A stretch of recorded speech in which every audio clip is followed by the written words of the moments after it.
So what I should say also answers one of the questions that I can see has been in the Q&A, is that the session will be recorded, and you'll get the slides and the recording and any other teaching materials once you've filled in the feedback form. The link will be at the end of the presentation. So fill in the feedback and you'll get the teaching materials via email. So briefly went over who we are, Thursday 15, but just a plug for our socials. This is our Facebook link, which, to be honest, you've probably discovered if you've managed to get your way onto the talk. And this is our Instagram. We do MCQ Mondays, so we put a progress test style, final style question every Monday relating to a different topic. We've got Fun Fact Fridays and we've got tips on Thursdays as well. So the format of the talk today is 15 multiple choice questions in sort of the same sort of format as either your finals or progress test questions. We'll go through them a minute per question. So if you want to get a bit of paper out or your notes page on your phone to write that down, we'll go through all of those questions, and then I'll explain the answers and use that to hopefully teach you a little bit. Hopefully a lot of this should be revision as well. Hopefully not too much new stuff for you, but there's quite a lot to cover today. We're doing abdominal pain in sort of chronic conditions, so not a surgical abdomen per se. So it might be a bit of a whistle-stop tour. Alrighty, so pen and paper at the ready or phone at the ready. I'll get my timer ready.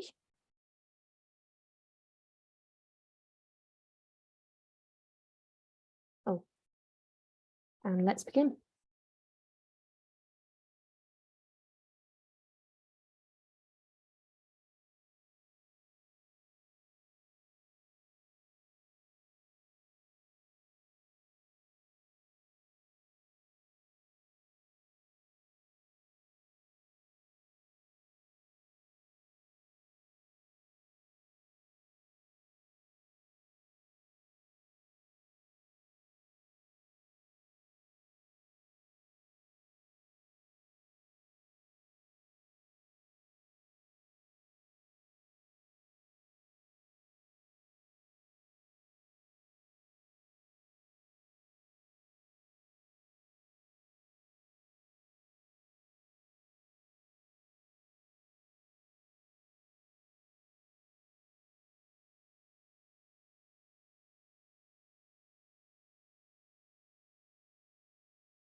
Next question.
On to question 3.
Question 4.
Question 5.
Question 6.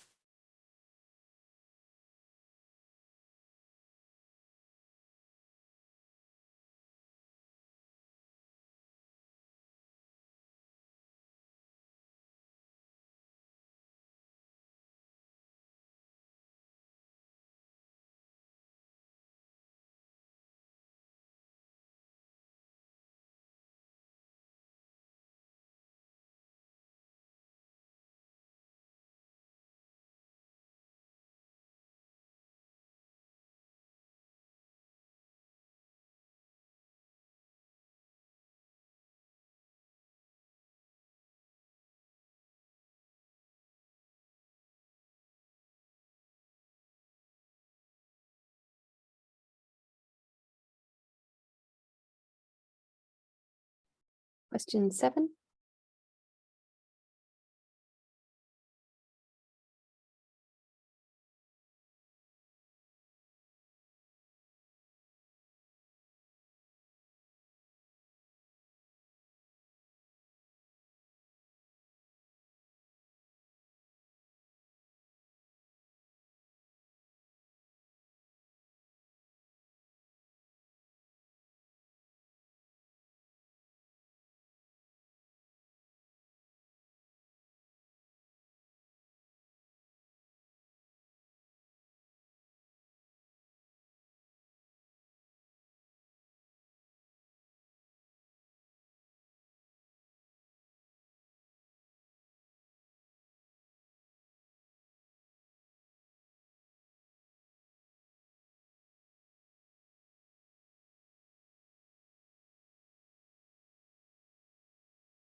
Question 8.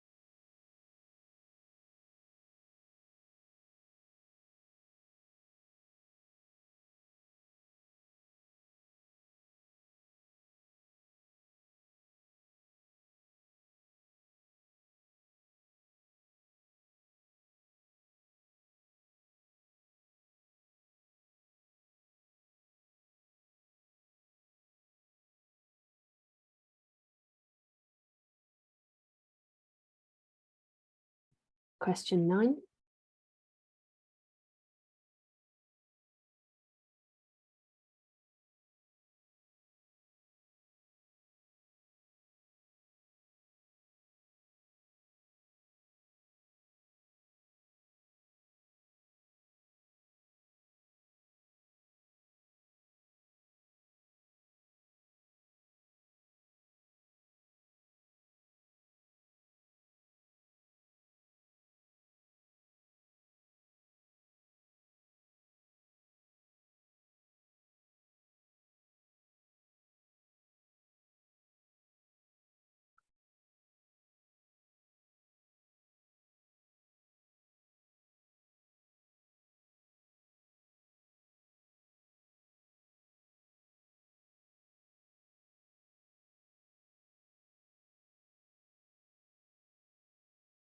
Question 10.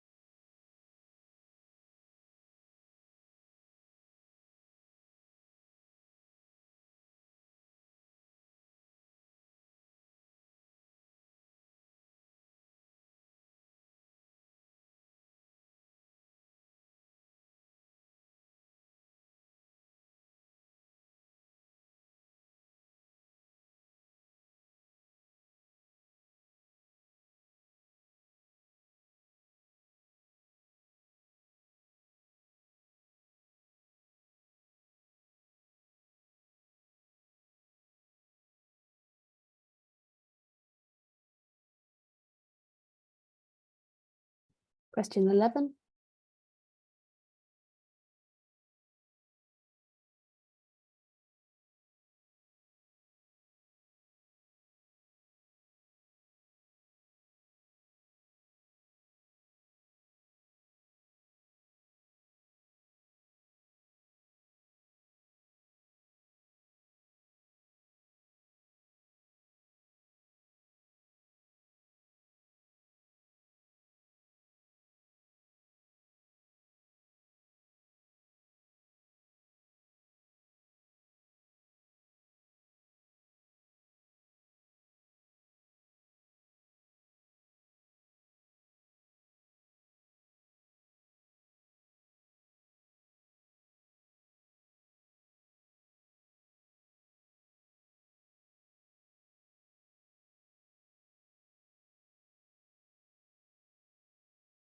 Question 12.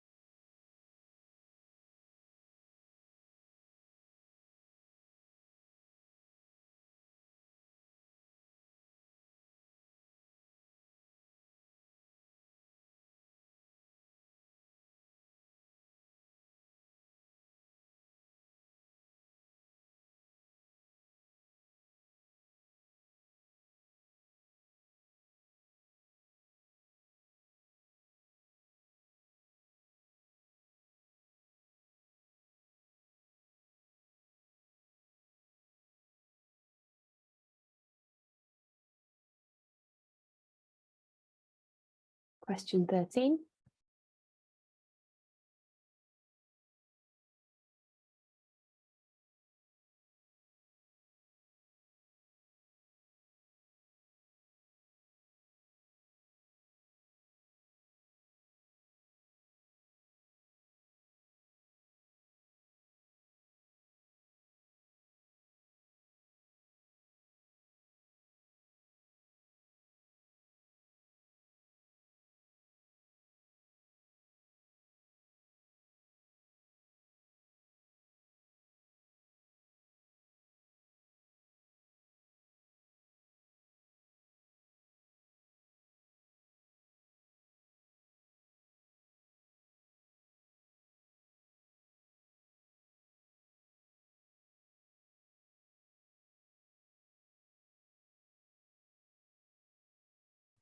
Question 14.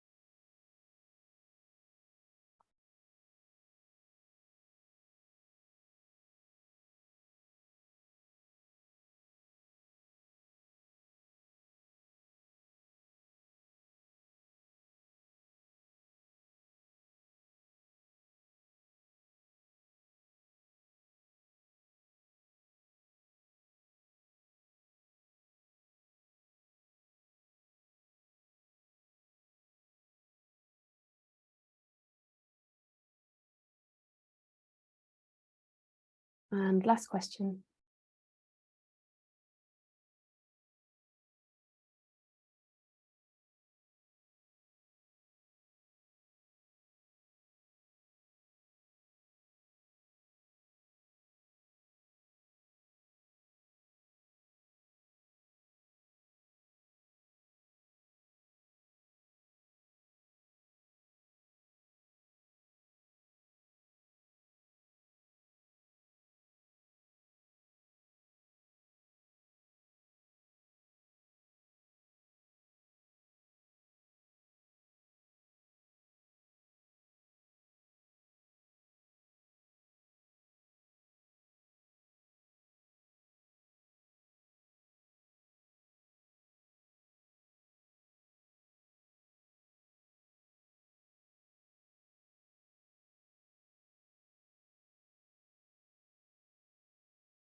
Okay, well done, everyone. So now we'll move on to the answers. So the way we're going to do the answers is I will run a poll for each question. And if you put in the poll what you got, just to make it a little bit more interactive, see whether you guys are on the right lines. And then I will use the question to kind of go through the answers, explain why the correct one is correct and why the wrong ones are wrong. And we'll go through the condition as well that each question is talking about. As I said earlier, it's quite a meaty talk, this one. I've tried my best not to make the slides too dry, but there is a lot of information to get through, so bear with me. So question number 1. The parents of a 3-year-old girl bring her to a GP surgery after noticing that her growth rate seems to be falling. She's suffering from chronic diarrhea and can get very bloated. She's short for her age and pale. She seems to be uncomfortable, although all of her observations are within normal parameters. Given the most likely diagnosis, what is the most appropriate initial test? So, select what you think on this poll.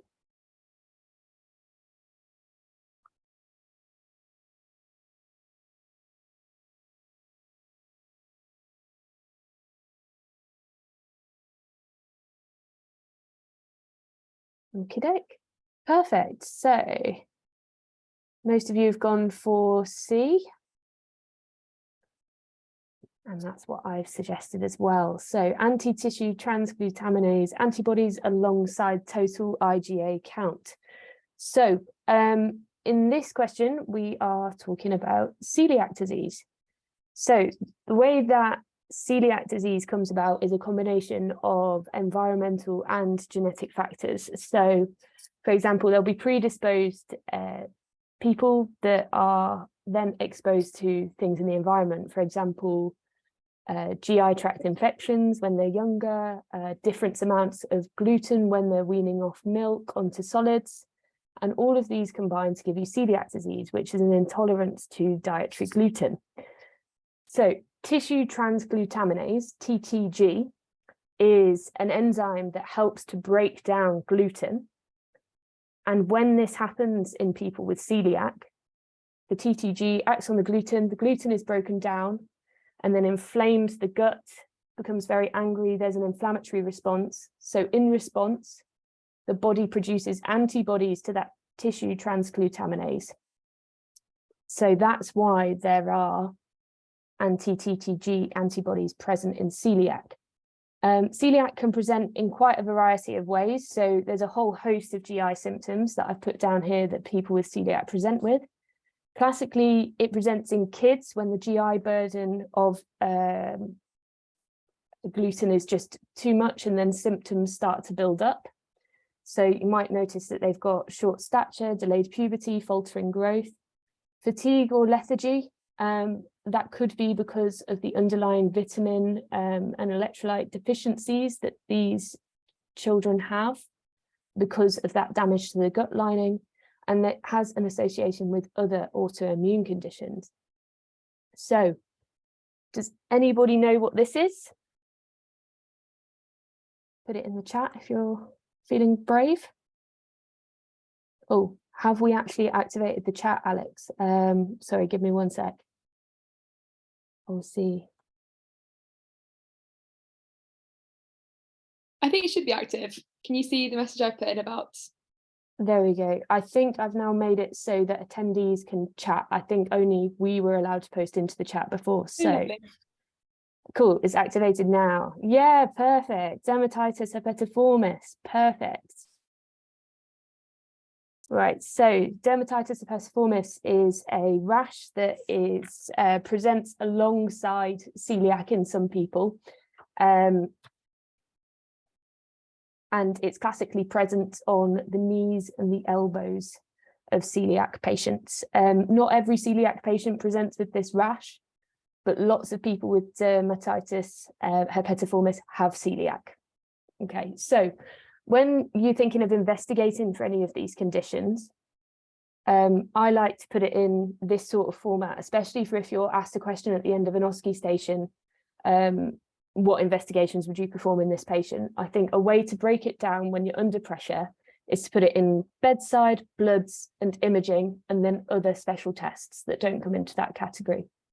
So in celiac disease, and for any sort of abdo pain that might be presenting with loose stools or similar sort of symptoms, a good bedside test to start with is stool samples. So you'll be testing this for CDT, so that's the C. diff toxin.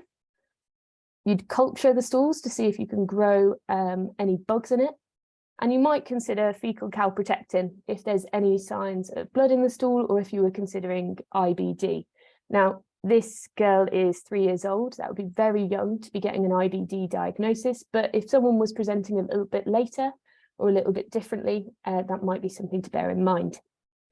So bloods wise, you do an FBC, you might be looking for anemia or any signs of infection, CRP to look for inflammation, Usinase to check for electrolyte imbalances, serum ferritin, B12, folate and vitamin D levels, because you can get vitamin deficiencies and iron deficiencies in celiac patients just because of the damage to the gut wall and lack of absorption. And then IgA, anti-TTG and total IgA count and liver function tests. So going back to the IgA and anti-TTG. So the anti-TTG antibody is a type of IgA, and that will be raised in patients with celiac disease. However, there is a known link between an IgA deficiency and patients with celiac disease, which makes it really hard to diagnose if you don't do a total IgA level. Because if you just did the IgA anti-TTG and that came back normal, you don't know if that's because the patient doesn't have celiac or if they just have a naturally low level of IgA, if that makes sense.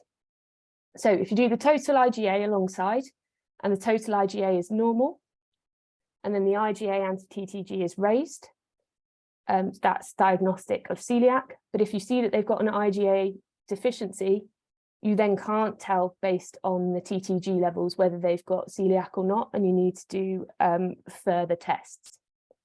The key thing about doing these tests is that patients need to have a gluten-containing diet for 6 weeks before having these tests, otherwise they may potentially not be diagnostic. And then imaging, if your initial testing points towards a celiac diagnosis is endoscopy and a duodenal biopsy. So you're going to see crypt hypertrophy and villus atrophy, and this is gold standard for a diagnosis of COPD, what am I on about? Celiac disease. Somebody's raised their hands. I'm not sure if that is on purpose or by accident. I think it might have been by accident because they put the hand back down. Alrighty. So going back to the question, given the most likely diagnosis, what is the most appropriate initial test?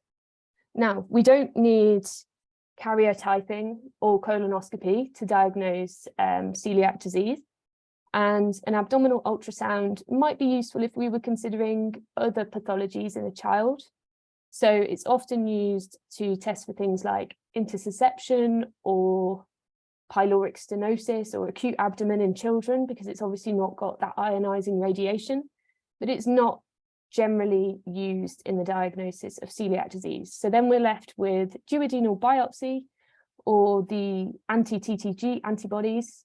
And it's the key thing here is it says what's the most appropriate initial test. You're not just going to shove an endoscopy down a 3-year-old and take duodenal biopsies before you've got some indication in the bloods that they might have celiac. So the correct answer is C.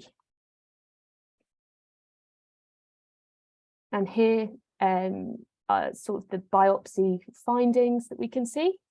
So as you can see, this normal intestinal villi on the left, it's got the sort of the villi, and then in between, the spaces in between, the crypts. And you can see that the crypts are a lot wider here, and the villi are damaged. Okay, so there's much less surface area for absorption in these patients. Okay, moving on to question number 2. Okay, so a 55-year-old man presents with fresh red hematemesis. He usually drinks 1 litre of vodka a day and has done so for a number of years. His observations are shown. What's the most appropriate initial management of the patient? So this is about, the key word again is initial management of this patient. Just looking at these observations, see his blood pressure's low, it's 80/50. He's tachycardic, his rest rate is on the border of normal. He's got a normal temperature and normal oxygen saturations. Regardless of the underlying diagnosis or pathology in this patient, the first thing that we are going to do is we're going to do an A to E approach, and that will involve fluid resuscitating this patient. Okay.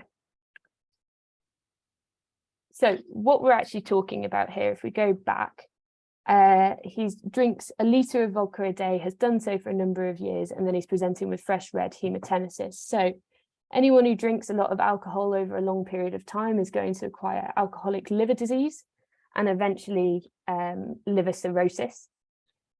And you start out with a healthy liver, and then drinking day on day, year on year, that healthy liver cells, they become damaged and they start to fibrose. The liver starts to become a bit stiffer.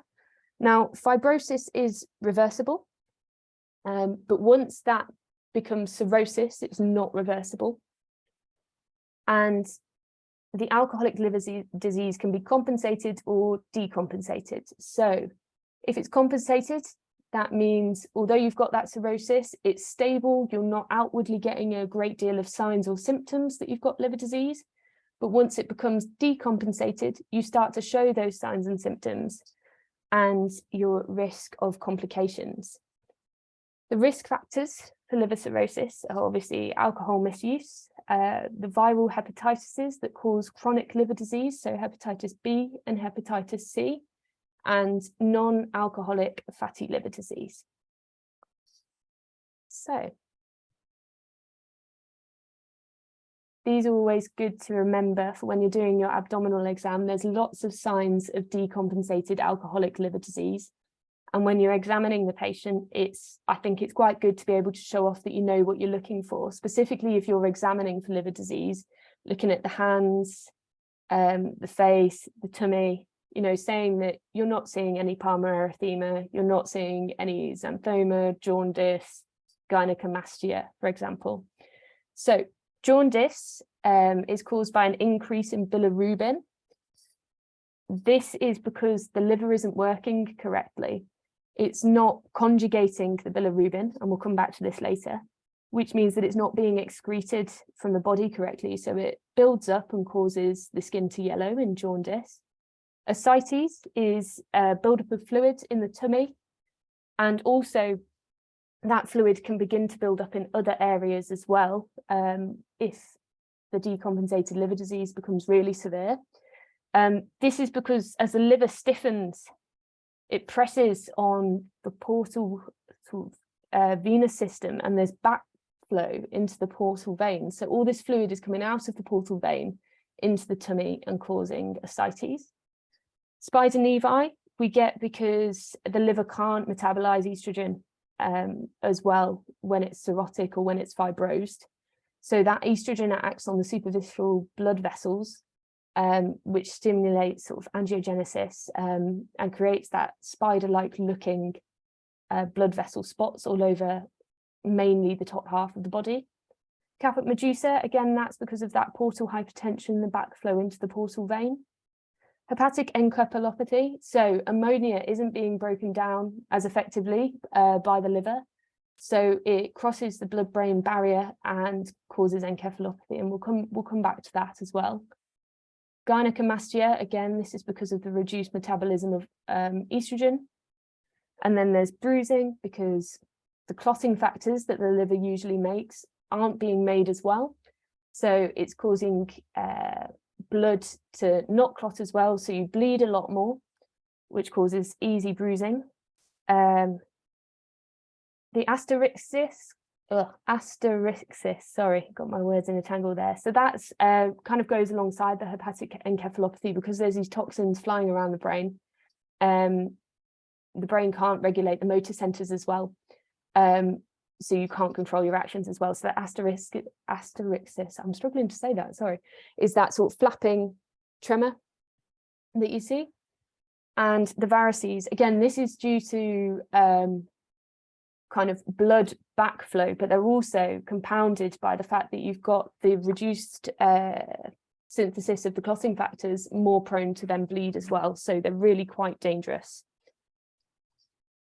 So if we're investigating for liver cirrhosis, obviously, as I said before, if you were asked in an OSCE situation, you'd say bedside bloods and imaging, but these are the key tests that you need to be doing in a cirrhotic patient. So your liver function tests, they're often normal, especially in patients with compensated chronic alcoholic liver disease.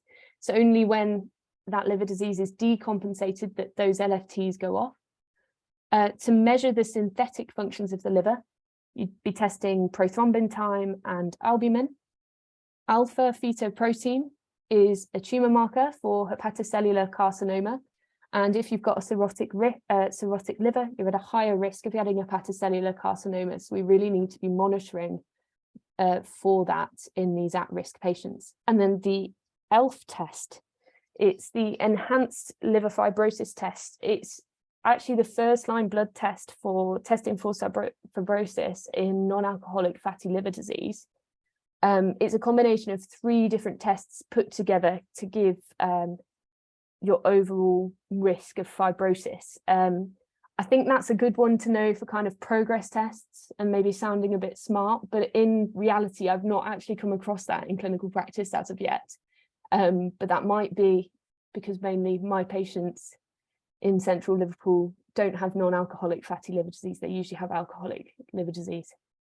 In terms of imaging, if you were to do an ultrasound of the liver, things you might find might be nodularity, so lumpiness because those cells have hardened. A corkscrew appearance, so this is as the arteries alter the blood supply to compensate for that reduced portal flow, you see kind of corkscrewing of the arteries as they're creating their own sort of collateral blood supply. You might visualize the acidic fluid on an ultrasound, and you might see that enlarged portal vein because there's compression and backflow A fibroscan is a bit different to an ultrasound. It uses high frequency sound waves to detect the level of fibrosis. And for those who are at risk of cirrhotic liver disease, you do a fibroscan every 2 years. So for example, people who are Hep C positive, known heavy drinkers, those who have non-alcoholic fatty liver disease, just to monitor that level of fibrosis and see where these patients are at. If you were screening for varices, you do endoscopy, and you might do a CT or an MRI, for example, if you were looking for hepatocellular carcinoma. You might be able to see hepatomegaly on that. You wouldn't necessarily do it specifically for alcoholic liver disease, but there might be changes that you can see on there. And then liver biopsy if you want to actually confirm that diagnosis of cirrhosis. So in finals and in OSCEs, people love a good score to be able to quantify or categorize different things. Now, I wouldn't suggest going away and learning very many of these scores, but they're usually pretty useful to be able to quote, oh, I would grade the severity of liver cirrhosis with the Child-Pugh score, for example. And this is the Child-Pugh score on the screen. It judges the severity of the cirrhosis and therefore the overall prognosis. But the MELD score is coming into fashion a little bit more. It's recommended by NICE, and you should perform it every 6 months in those that do have cirrhosis. That gives an estimated 3-month mortality and determines the need for liver transplant in these patients. So when you've got a cirrhotic patient, in terms of the regular testing that you're going to be doing on them, you're going to ultrasound them and measure their AFP every 6 months. So you're screening there for hepatocellular carcinoma. Every 3 years, you're going to do an endoscopy to detect varices. And then if you do see varices, you'll be doing endoscopy a lot more regularly and potentially treating them. And then you're going to MELD score them every 6 months. So every 6 months, MELD score, ultrasound and AFP, and then every 3 years, endoscopy. And to manage the liver cirrhosis, you're going to do a high protein, low sodium diet. So the high protein is because the liver helps to synthesize things like albumin, and you're not going to be able to make as many of those with a cirrhotic liver. And low sodium, because when you've got high levels of sodium, drags water with it, and when you're already at risk of fluid retention, having high levels of sodium and increasing that water that you're dragging out into that sort of acidic fluid and building up in third spaces, you're just going to be at higher risk of fluid retention. So keep it low sodium in your diet. Consideration of a liver transplant for overall treatment of cirrhosis and managing the complications that come with a cirrhotic liver. So one of those complications is an upper GI bleed. So just moving away from a cirrhotic liver and thinking about an upper GI bleed in general, the causes could be varices, as we've already talked about, Mallory-Weiss tear. So that's when you get a tear in potentially just the superficial layer of the esophagus, often seen after people have been vomiting quite a lot, retching quite a lot. So it might be seen after an alcoholic binge where someone's got very hungover and has thrown up a lot, or thrown up after the binge and then starts vomiting up blood. Ulcers of the stomach or the duodenum can also cause blood in vomit and hematemesis, and cancers of the stomach or duodenum can also cause hematemesis. So upper GI bleeds present with classically with hematemesis, but what that could be frank red hematemesis, as seen with an acute variceal bleed or with a Mallory-Weiss tear, or it might present as a coffee ground vomit. That's what I was trying to illustrate there, because I found some pictures of some coffee ground vomit and then I decided they were too gross to actually put on your screens. So for some reason, I've got a picture of someone rubbing some coffee grounds into their hands instead. So coffee ground vomit is when blood has been at least partly digested and then is vomited back up. An upper GI bleed might also present as melena. So these are tarry, black stools caused, again, by blood that's been digested being excreted in the stool. And if you've bled enough and you've got rid of enough blood, you might become hemodynamically unstable, like this person in the question before. So young people actually tend to compensate quite well, so they might not be acutely shocked, at least in the initial phase. But the way you would recognize someone that's shocked is with hypotension and tachycardia. So the priority in these people would be resuscitation and also trying to simultaneously stop the bleeding. So management of an upper GI bleed. So you're going to do an A to E assessment, aren't you? These patients are acutely unwell and might need some urgent intervention. So A to E assessment with early senior involvement. You're going to be considering blood transfusions or fluid resuscitation. And in that, you might be considering the major hemorrhage protocol if they're bleeding quite a lot. You'd be considering endoscopy, because that, if it's a variceal bleed, you do an endoscopy and then you could perform band ligation, adrenaline injections or cautery to actually stop that bleed. You might want to consider drugs that you're going to stop. So anything like NSAIDs or anticoags, you need to be stopping that and not give the patient any more of that because they might just bleed more. Terlipressin. Now this reduces the blood flow to varices. So in a variceal bleed, you want to make sure to give them some terlipressin. It won't necessarily stop the bleed, but it will stop it being as bad. Vitamin K or fresh frozen plasma. So in these patients with liver disease and coagulopathies, you can give vitamin K to hopefully promote coagulation. And again, FFP will do the same. Broad spectrum antibiotics, you'd also give in variceal bleeds. This is because you've got an open bleeding point, obviously in your gullet, in a place that's exposed to food and other bacteria, high chance of it getting infected. So, and as I said about sort of progress tests and things, loving scores, the Glasgow-Blatchford score, this is the one that you don't need an endoscopy for. So the way I remember it is you've got your Glasgow-Blatchford score and the Rockall score. G comes before R in the alphabet. Sorry, it's a really rubbish way of remembering it, but it's the way that I remembered it. So in terms of when you're assessing the patient, you do the G score first, the Glasgow-Blatchford score first. You can do that just based on the patient's initial presentation. And you can see it on the right, just some blood tests. So the hemoglobin, the urea, that's what the BUN is, sorry. And that determines how serious that upper GI bleed is and whether you can discharge them or not. The Rockall score, you do post-endoscopy findings, and that estimates the chance of rebleed. So why, just as a question, in the Glasgow-Blatchford score, why do we care about the urea? Why is that an important component?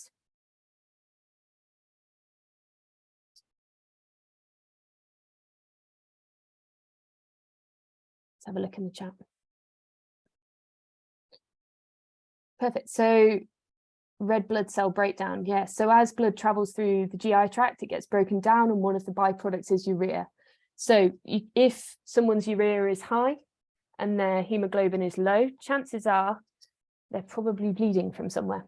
Okay, so in conclusion, upper GI bleed management that is variceal, A to E, endoscopy, terlipressin, broad spectrum antibiotics, stop the things that are making them bleed, give them stuff to help them clot, and score them using GBS or Rockall. Okie dokie, number 3. Is this going at an all right pace for everyone? I do appreciate there's a lot of information.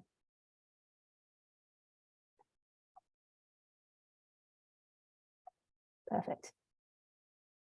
Okie dokie. So A 47-year-old male who usually drinks 3 litres of cider per day does not drink alcohol for 4 days. He attends the emergency department feeling anxious and having visual hallucinations. Which medication will help relieve his symptoms? Okie dokie. Oh, I realised, I'm sorry, I didn't do the poll for question 2, did I? Oh well, we'll do question 3.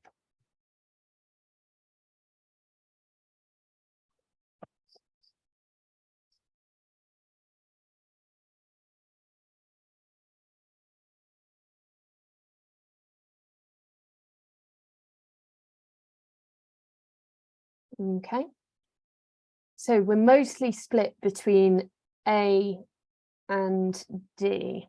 Alrighty. So the answer is A, chlordiazepoxide. So this is again to do with alcoholic liver disease, but it's more to do with alcohol misuse. So alcohol is bad, as we all know.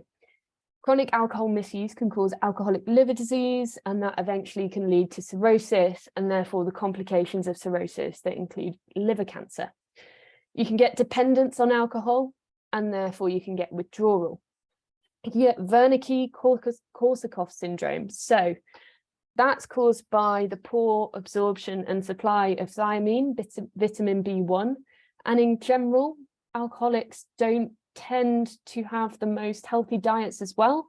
So they've also got poor oral intake, most likely of B vitamins, which just makes all of this worse.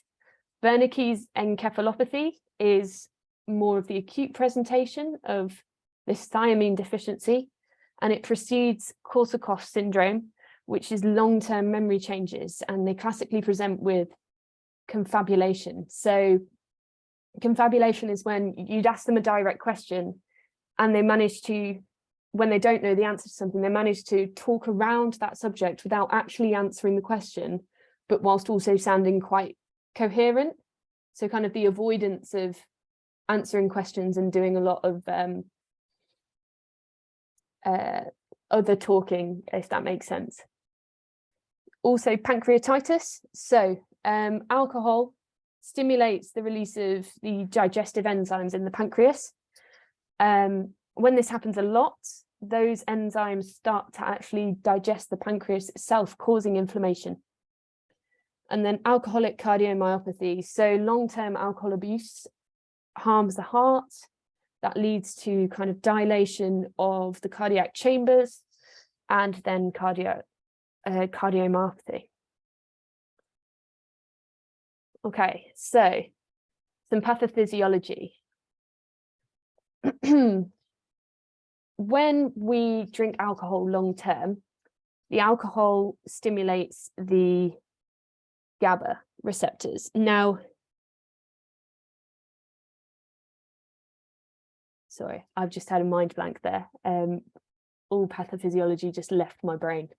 And inhibits the NMDA receptors or glutamate receptors. Now, the glutamate receptors usually have a stimulating effect on the CNS, and GABA has an inhibitory effect on the CNS. So you are acting on something that is inhibiting the CNS, and you're inhibiting something that's stimulating the CNS, if that makes sense.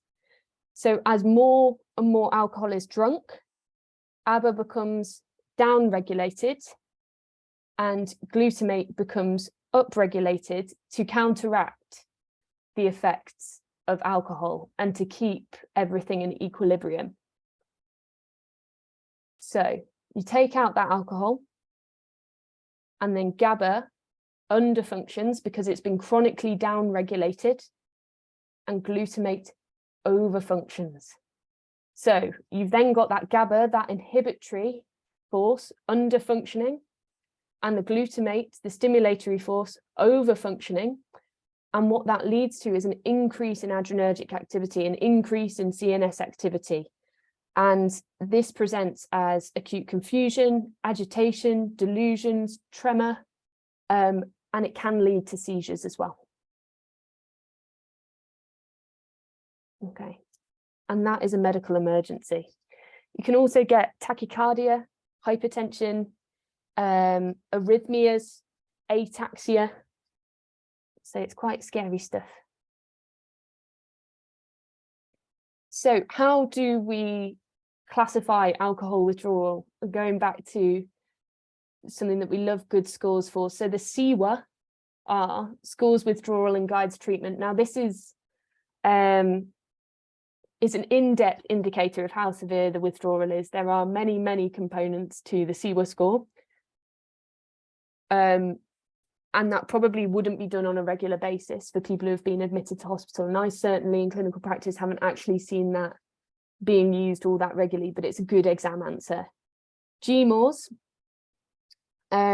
is used day to day, particularly in our trust, we use GMORS. It's a sort of symptom dependent score. So you score people on things like anxiety, hallucinations, sweatiness, tremor. And the nurses do this. They score people on a regular basis who are coming in with alcohol withdrawal. They're given a GMORS score, and then depending on the score, depends on how much medication people are being given to counteract their withdrawal symptoms. So for example, if your GMORS 2 to 5, you'll get this many milligrams of chlordiazepoxide. If you're 6 to 8, you get a different amount, so on and so forth. So it's tailoring that medication dosage to the symptoms that people are experiencing. So going back to the original question, the medications that you can give people in alcohol withdrawal are chlordiazepoxide, which the brand name is Librium. It's a benzodiazepine. Now, you know that I said that alcohol acts on those GABA receptors, those inhibitory CNS receptors. Well, benzodiazepines also act on the GABA receptors. So they're replacing that effect of alcohol in inhibiting the CNS. And that can then be used to treat the symptoms of a withdrawal. Because it's a benzo, it also has a sedating and anti-anxiety effect, very similar to alcohol, actually. So the anxiety symptoms that people will get alongside the withdrawal will also be treated by the chlordiazepoxide, by the Librium. The other medications, so people were also saying Pabrinex, the vitamin B compound. Now, we would use that in people suffering with alcohol withdrawal. We give it alongside the chlordiazepoxide to prevent that Wernicke's-Korsakoff syndrome due to the lack of B1 thiamine, but that won't help to treat the symptoms per se. The symptoms that this gent is getting are of acute withdrawal rather than of Wernicke's encephalopathy. Acamprosate reduces cravings. Again, it works on GABA, but you only give this when patients have already achieved relapse. Sorry, not relapse. When they've already achieved remission, and then you give it to them to suppress their cravings for any further alcohol. Disulfiram, this is a bit of a nasty medication that you take it, and then if you have any alcohol at the same time as having this medication, it causes profuse symptoms of nausea, vomiting, shaking, sweaty. Sounds quite horrible. So it's definitely not something that will help people's withdrawal symptoms. It will just enable them to achieve abstinence or encourage abstinence from alcohol. Okay, so moving on to question number 4. A 65-year-old lady presents to the emergency department after relatives become concerned that she's more drowsy. On examination, she's not orientated to time or place, she's jaundiced, and asterixis is present. She has a distended abdomen, which is soft and non-tender, with bowel sounds present. What's the most appropriate treatment for her drowsiness? So looking at this question stem, it doesn't say that she is a heavy drinker, but we can see that she is jaundiced, she's got asterixis, she's got a distended abdomen, which is soft, non-tender, with bowel sounds present. So these are all signs of decompensated liver disease. She's not orientated to time or place, and she's more drowsy than usual. So these are all signs and symptoms of hepatic encephalopathy, for which the treatment is lactulose. So Hepatic encephalopathy is different to Wernicke's encephalopathy. It's caused by a different mechanism, but presents fairly similarly in terms of confusion and cognitive presentations. As we said before, ammonia can build up in the brain. So ammonia is usually produced when proteins are broken down in the gut. It's then absorbed, taken into the liver, where it's usually broken down. But because in the liver, in liver disease, we can't metabolize the ammonia as well, there's an increase in circulating levels of ammonia. So that passes through the blood-brain barrier and goes up into the brain.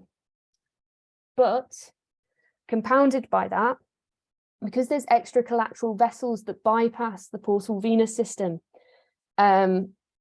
and go straight into the systemic circulation, that ammonia can also just completely bypass the liver and therefore any metabolism it might have got anyway, just going straight into the systemic circulation and through the blood-brain barrier. Hepatic encephalopathy and indeed decompensation of alcoholic liver disease can be sort of precipitated by any sort of imbalance. So constipation, electrolyte imbalances, medications, pretty much even illness, stress, anything that just tips any imbalance in the blood can cause decompensation of alcoholic liver disease. So hepatic encephalopathy presents as reduced consciousness, confusion, and more chronically can present as changes to personality, memory, and mood. Just going back, sorry, to the imbalances, the reason why constipation can specifically cause hepatic encephalopathy is because usually some of the ammonia will be excreted via stool. But if you're constipated, there's less that's going to be leaving the body. More remains and more can be reabsorbed and enter the systemic circulation. So the management of hepatic encephalopathy is with laxatives, so particularly lactulose.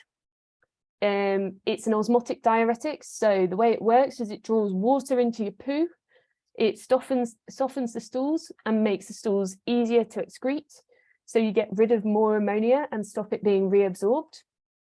Antibiotics like rifaximin reduce the number of GI bacteria, so there's fewer bacteria to be able to produce the ammonia in the first place, so you're less likely to get that hepatic encephalopathy.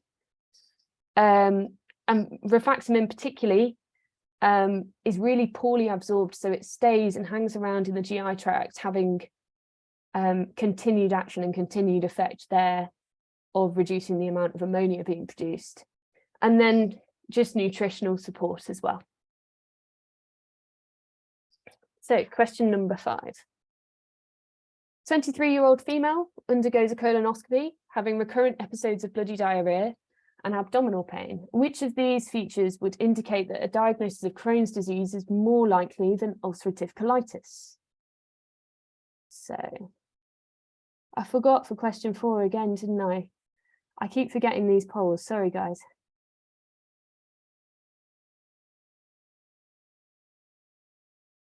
Thank you, Julia. I'm sorry, I missed your message.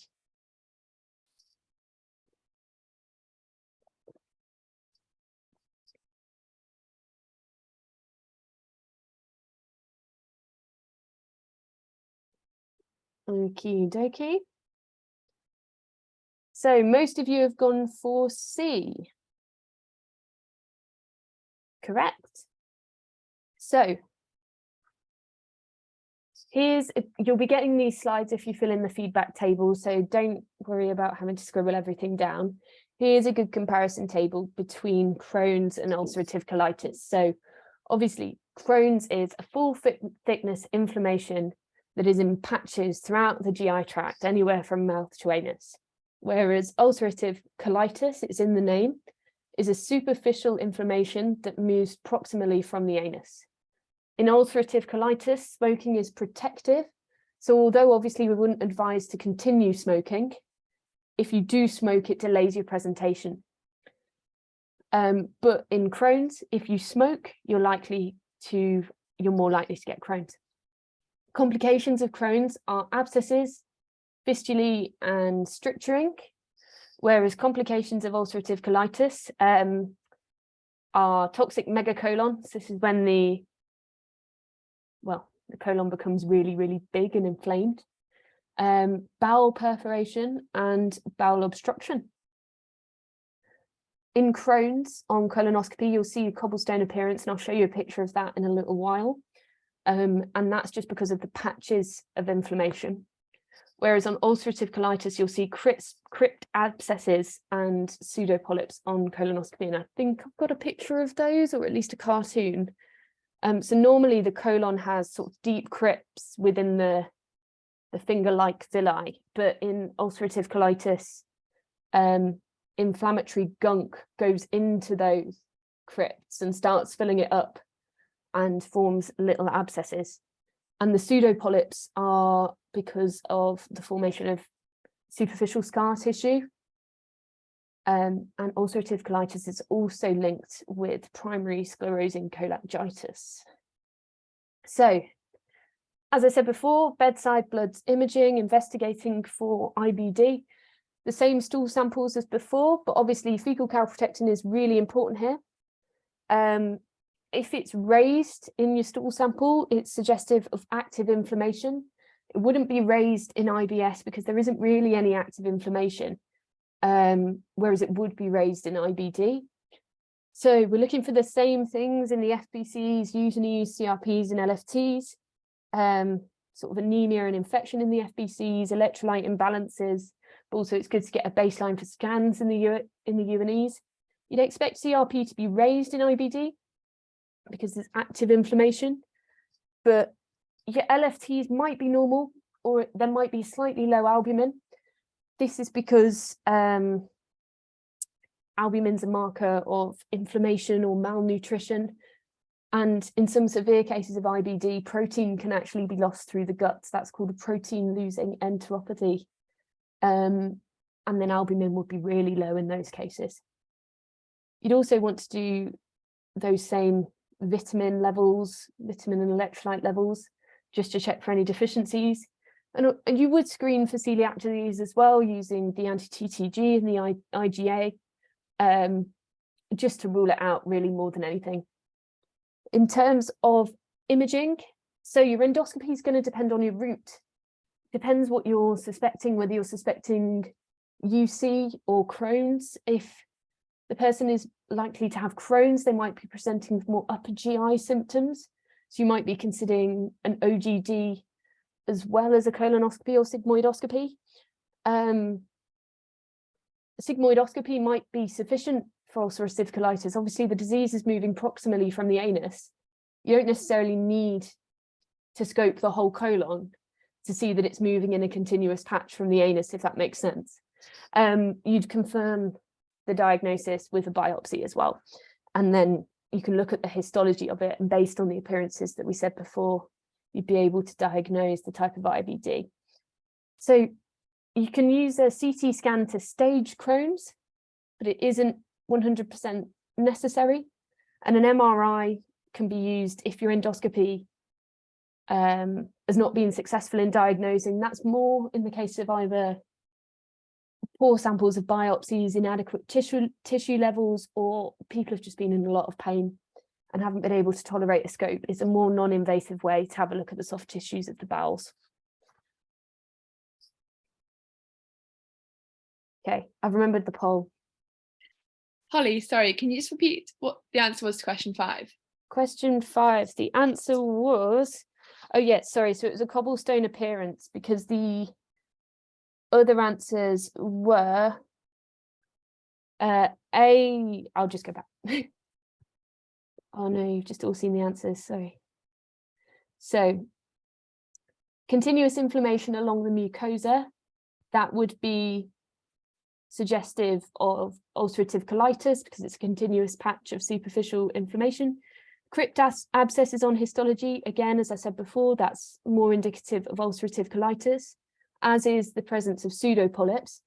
Now, obviously, you'd be expecting abdominal tenderness in both ulcerative colitis and Crohn's, but it wouldn't necessarily be more indicative of Crohn's rather than ulcerative colitis, whereas the cobblestone appearance on endoscopy is more indicative of a Crohn's disease than ulcerative colitis.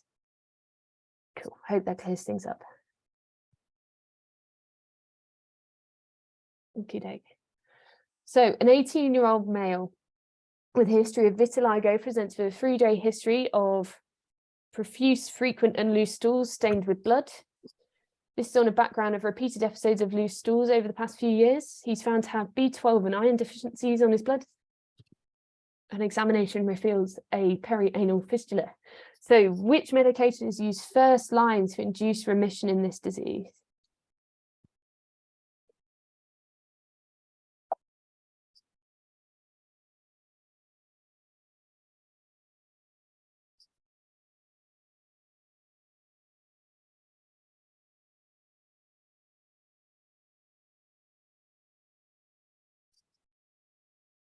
Okie doke. Going to end the poll there. So I can see most of you have gone for C, but you've all been a bit split. We're going to go to question 7. So the answer to 6 was C, hydrocortisone. But we're going to go to 7 and then I'll explain both of the answers together. So a 27-year-old male is diagnosed with Crohn's disease after a flexible sigmoidoscopy and biopsy. Once remission has been induced, what's the recommended first line for maintaining remission in Crohn's patients?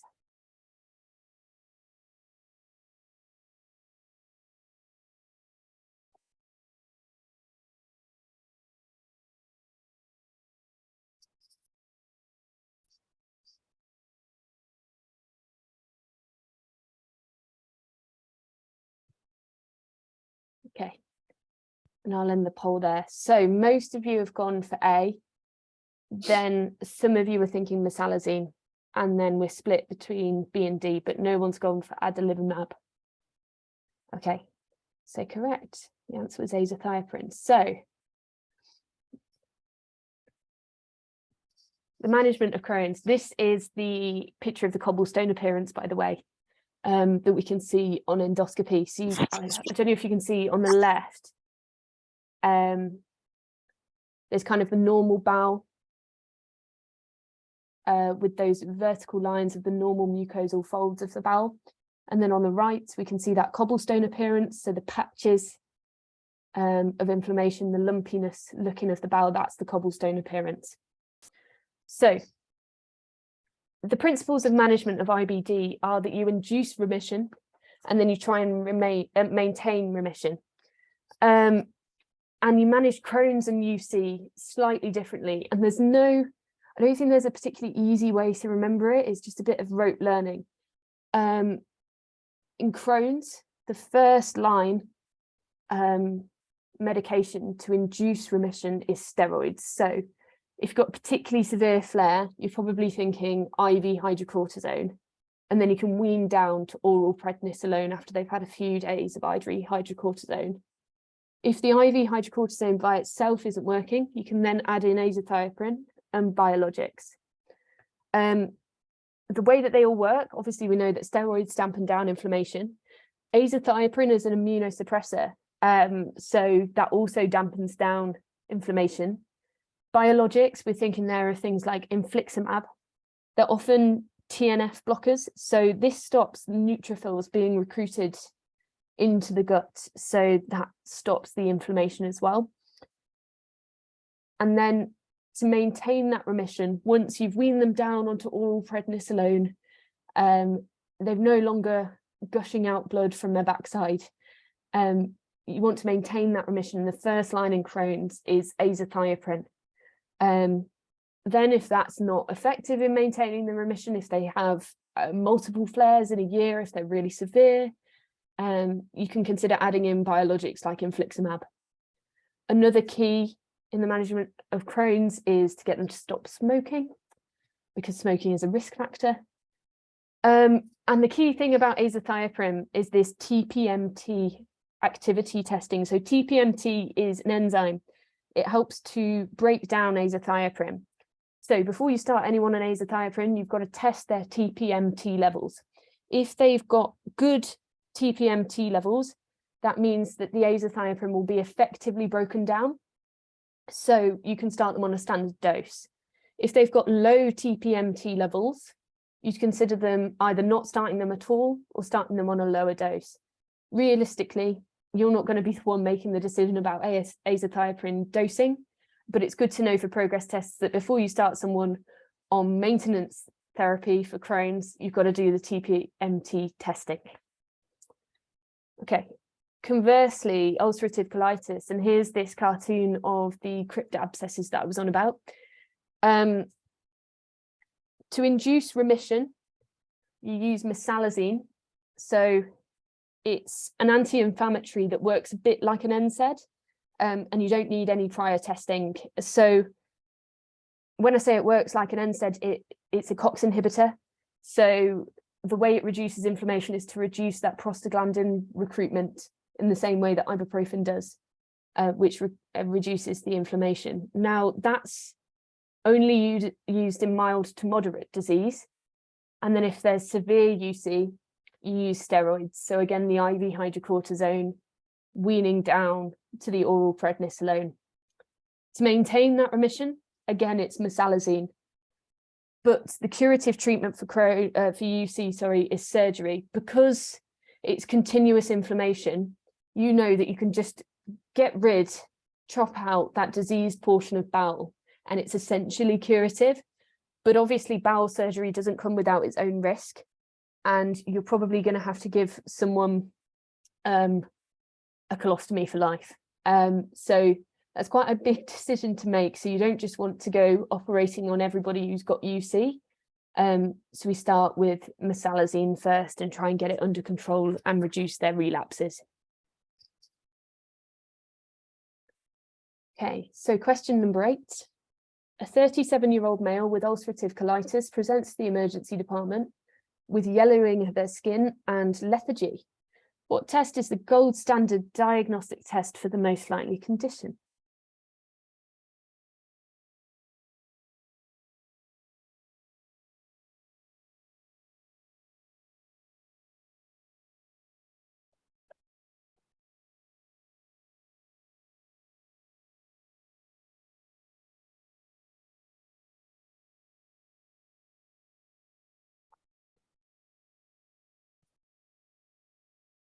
Okay, I'll end the poll there. Okay, so most people have gone for B, a few people for C, and a few people for A. So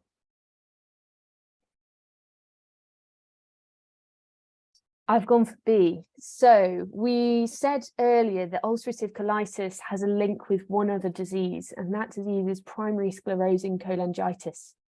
I'll come on to what PSC is, but just talking through the answers. Anti-mitochondrial antibodies, or AMA, they're positive in lupus, SLE, and they're also positive in autoimmune hepatitis. So I can see why some people might have gone for that. Yellowing of the skin and lethargy, that sounds very similar to autoimmune hepatitis. However, the link with ulcerative colitis is pointing more towards a PSC diagnosis. P-ANCA is positive in some vasculitises. It's also positive sometimes in PSC, but it's not sensitive or specific. So just having a positive P-ANCA by itself doesn't diagnose PSC. LFTs will detect that there's liver damage, but it won't specifically say why there's that liver damage, where that's coming from, and what the underlying pathology or condition is. And amylase, that's if we're looking for pancreatitis, which I don't think any of you went for anyway. So the correct answer is B, which is an MRCP, a magnetic resonance cholangiopancreatography. And I'll explain why. So primary sclerosing cholangitis, 70% of cases occur alongside ulcerative colitis. So it's got quite a strong link to UC. Not everyone who has UC gets PSC, but a lot of people with PSC have UC. That was a lot of acronyms. I'm going to say that again. Not everyone who has ulcerative colitis gets primary sclerosing cholangitis, but most people who have primary sclerosing cholangitis have a background of ulcerative colitis. So what it is you just think about it in its separate sections. So Primary, we'll ignore that. Sclerosing, stiffening, hardening is what that means. And cholangitis is the inflammation of the bile ducts. So what we're talking about is stiffening and fibrosis alongside inflammation of the bile ducts. So you've got your intrahepatic and extrahepatic ducts. They become strictured and fibrotic. This leads to an obstruction to the flow of bile. The bile then flows out of the liver and into the intestines. And chronically, this leads to hepatitis, fibrosis, cirrhosis, as all of these ducts sort of fibrose and spread their inflammation across the liver. They present jaundiced because of the raised bilirubin level and because of that fibrosis and cirrhosis of the liver. Chronic right upper quadrant pain, pruritus, so itching is due to increase in bile salts or acids because they're not able to escape the bile duct system as well. And these increases in bile salts, they're thought to trigger mast cell degranulation. So thinking back to, gosh, like first and second year, that's obviously histamine release, which causes you to itch like mad. There's also fatigue and hepatomegaly.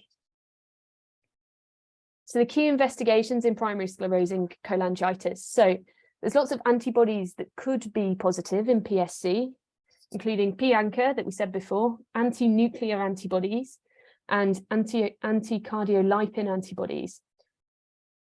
But if you remember your rheumatology, none of these are therefore going to be sensitive or specific to PSC, because these are all positive in other rheumatological conditions. So it doesn't necessarily diagnose particularly PSC, but it might point you into the direction of one diagnosis rather than the other. So the gold standard for diagnosing PSC is MRCP. So that's essentially an MRI of the liver where you can see the biliary tree, you can see the blockages that there are, and you can see sort of the narrowing and the strictures of the biliary tree caused by PSC.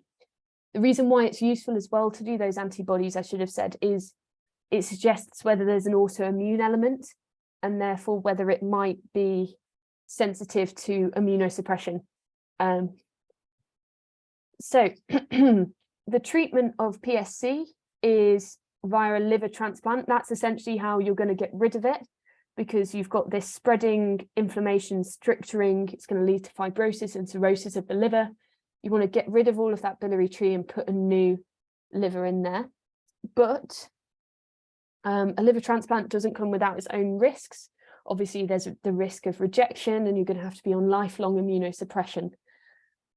If you've done your MRCP and you can see these strictured ducts and strictured parts of the biliary tree, you could do an ERCP, so endoscopically go down and then go into the biliary tree and dilate out those strictured areas.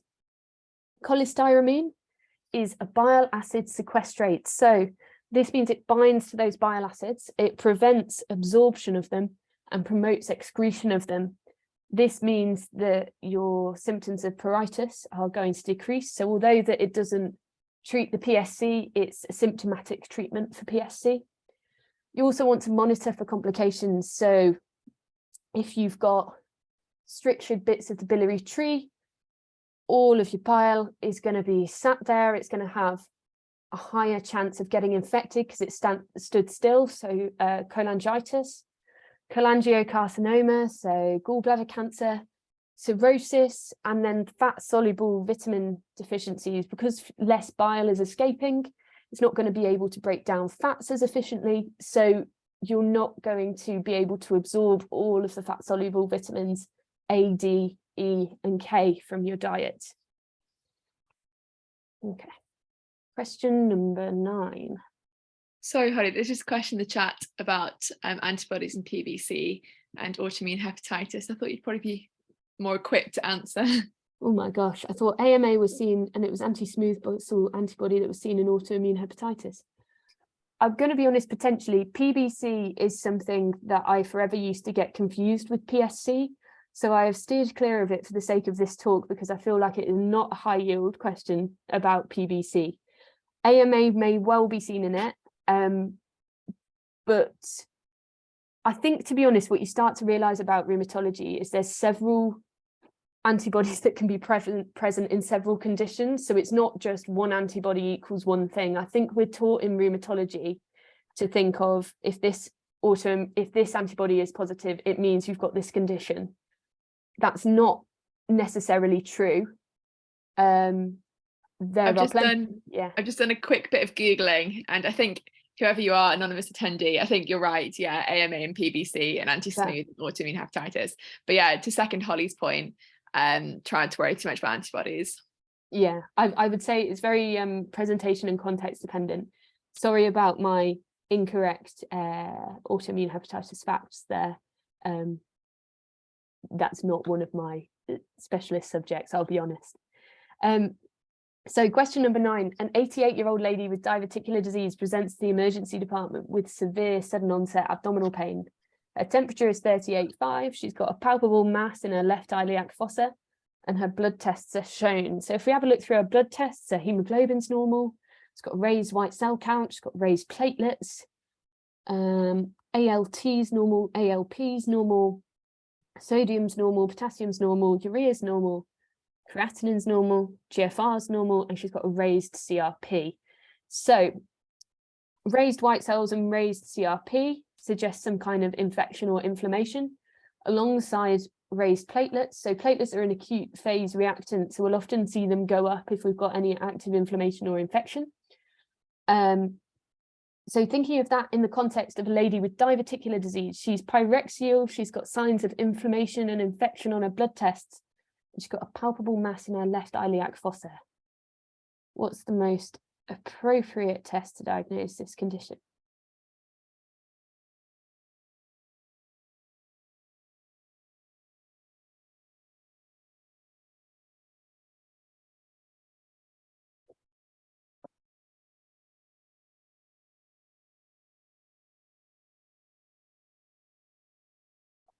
Cool.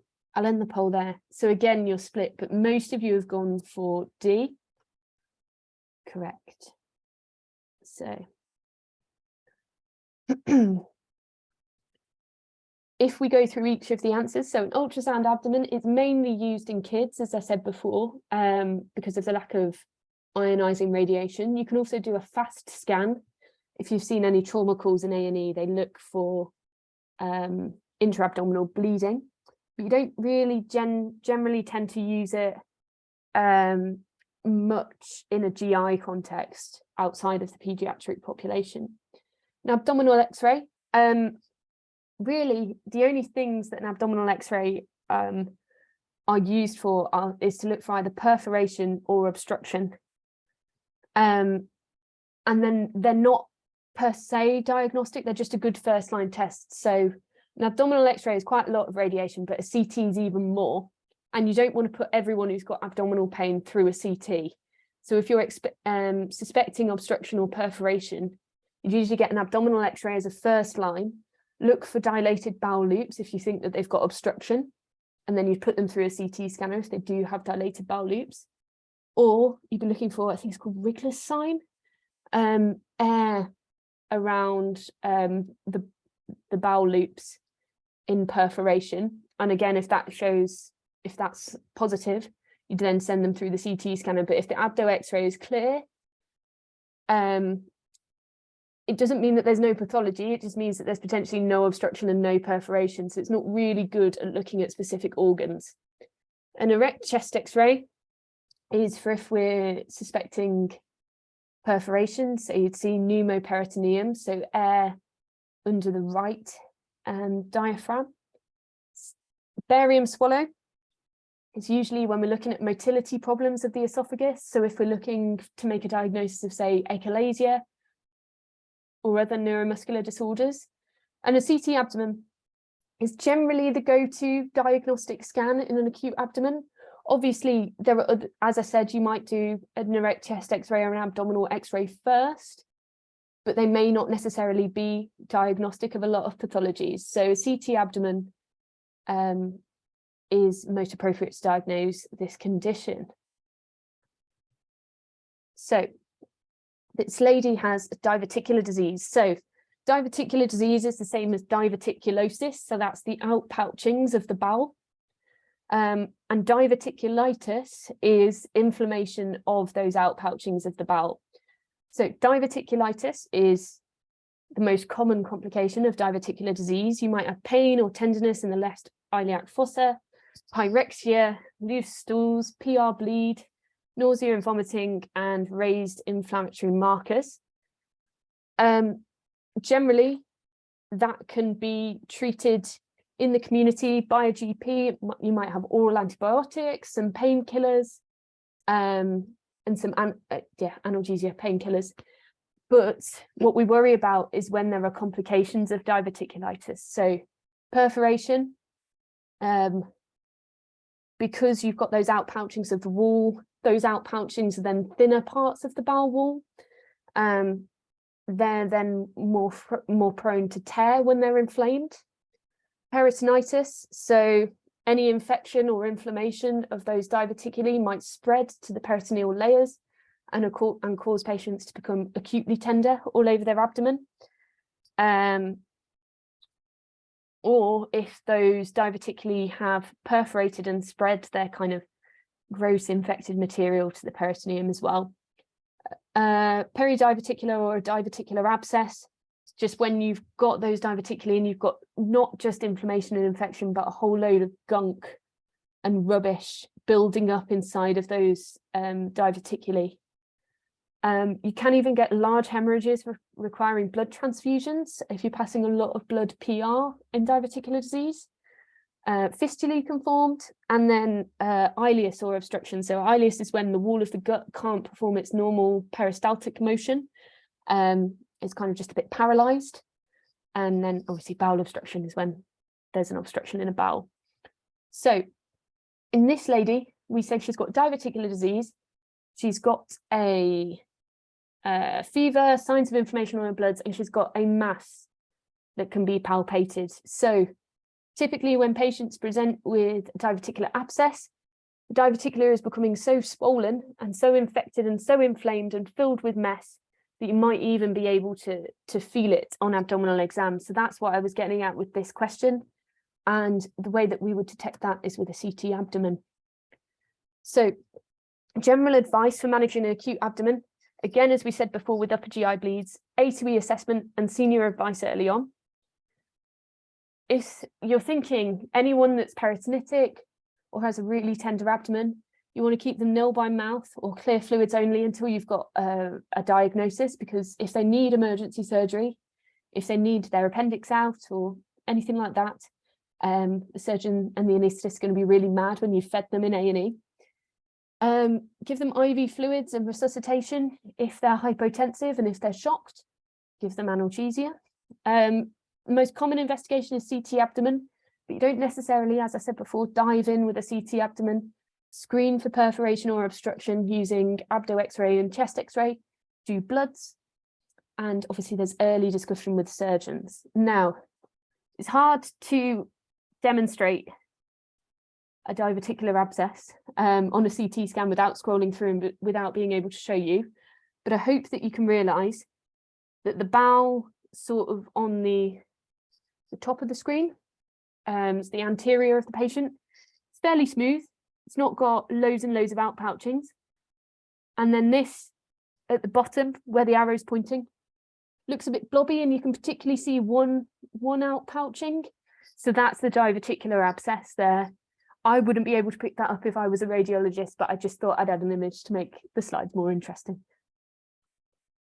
Okay, question number 10. So we've moved away from most of the big GI conditions, and now we're just going on to little bitty bits and bobs that I thought were good to cover for the progress test. A 45-year-old female attends her GP complaining of intermittent heartburn episodes over many months.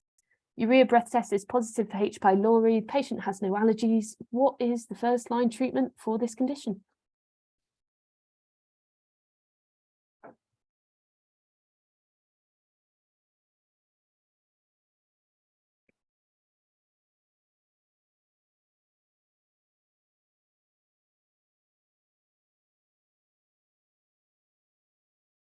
I'll end the poll there in the interest of time. So most people are going for B, some people are going for C.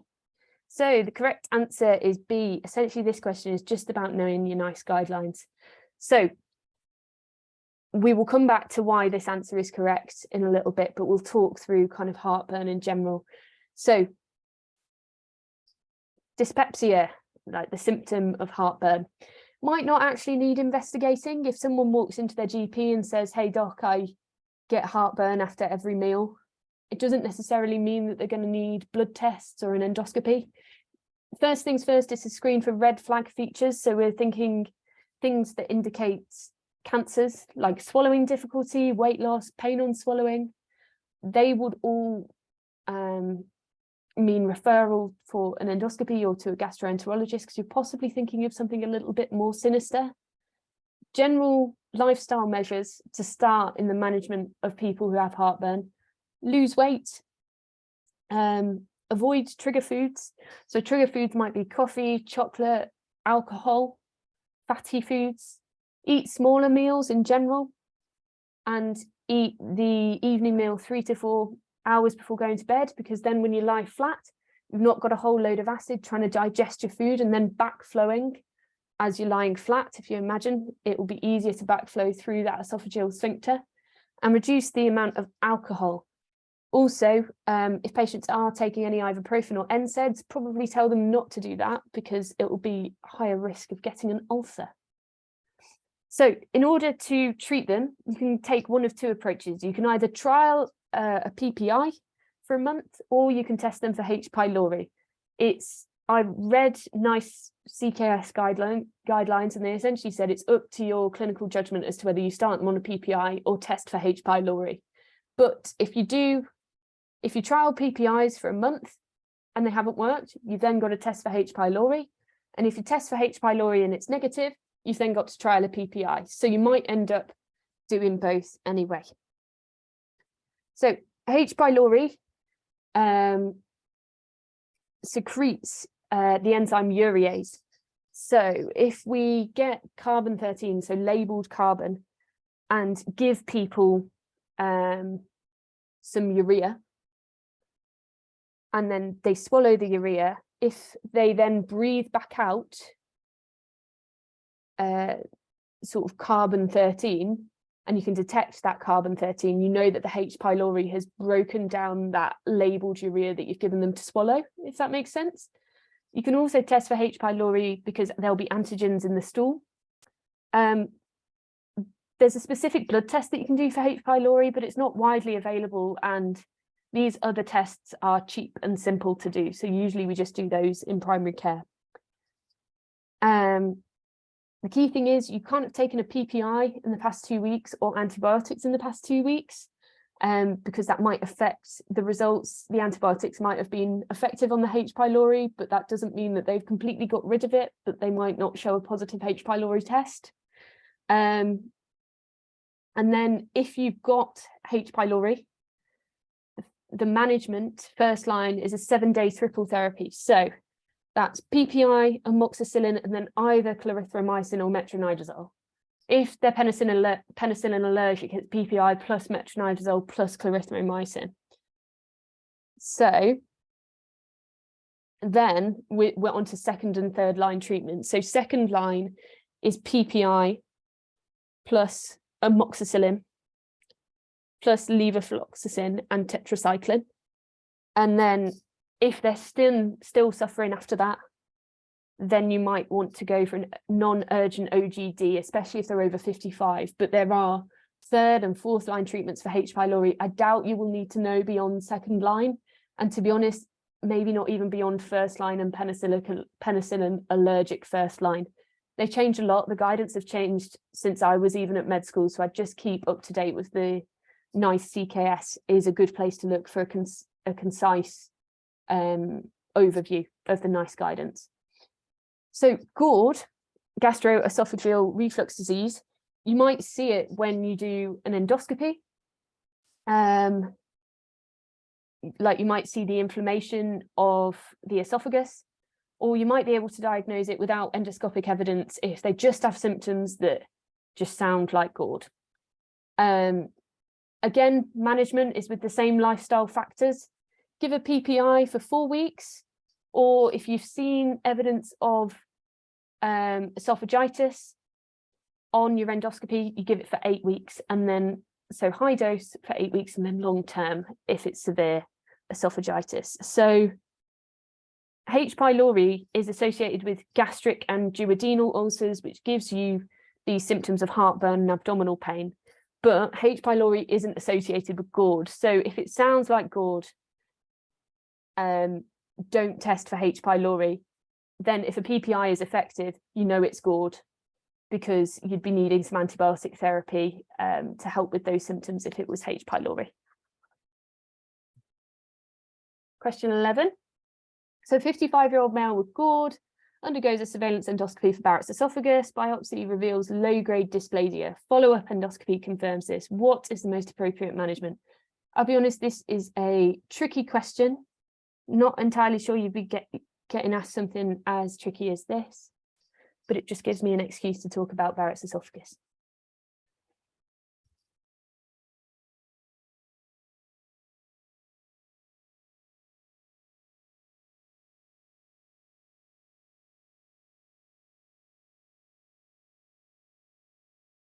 Okay.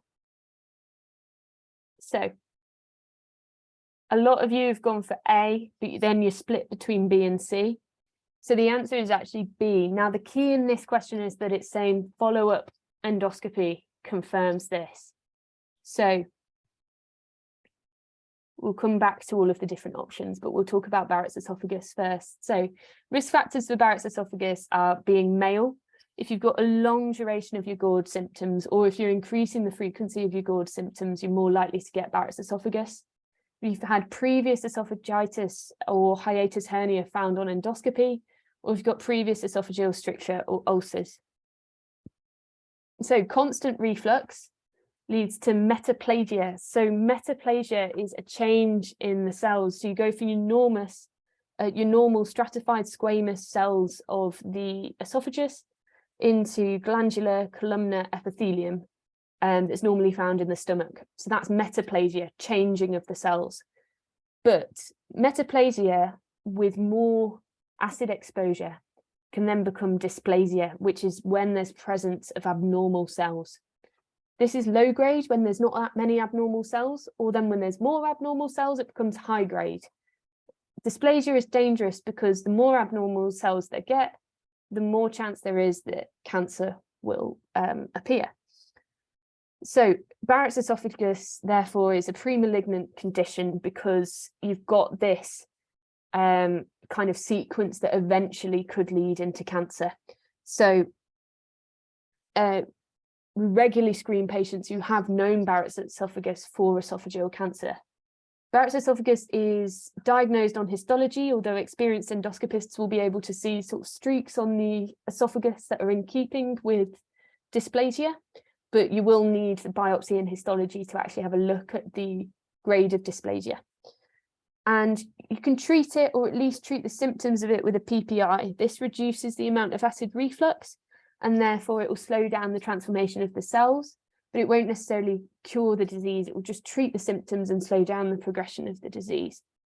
So going back to our question about the text is a little bit small, but you'll get the slides afterwards, of what we actually do when we have endoscopy findings. I got this table from Geeky Medics, and it's a good summary of the NICE guidance, because the NICE guidance isn't hugely clear, actually. So if you've got no dysplasia, essentially repeat your OGD at some point, depending on how much inflammation and esophagitis there is. Low-grade dysplasia, if you then confirm that on a follow-up, they recommend radiofrequency ablation, so kind of burning off those cells. And for high-grade dysplasia, you should discuss it in MDT, redo the endoscopy, retake those biopsies, and then you can either burn it off with the radiofrequency ablation, or you can physically cut it off if you can see where that lesion is. As I said, I'm not sure you need to know it in that level of detail, but just having an overview of the sort of treatment options and the importance of endoscopic screening for Barrett's esophagus is important. So question 12, a 6-month-old female is brought to her GP after parents notice that she's vomiting up a lot of her feeds, crying after feeds and arching her back. Which of these is not management advice for this condition?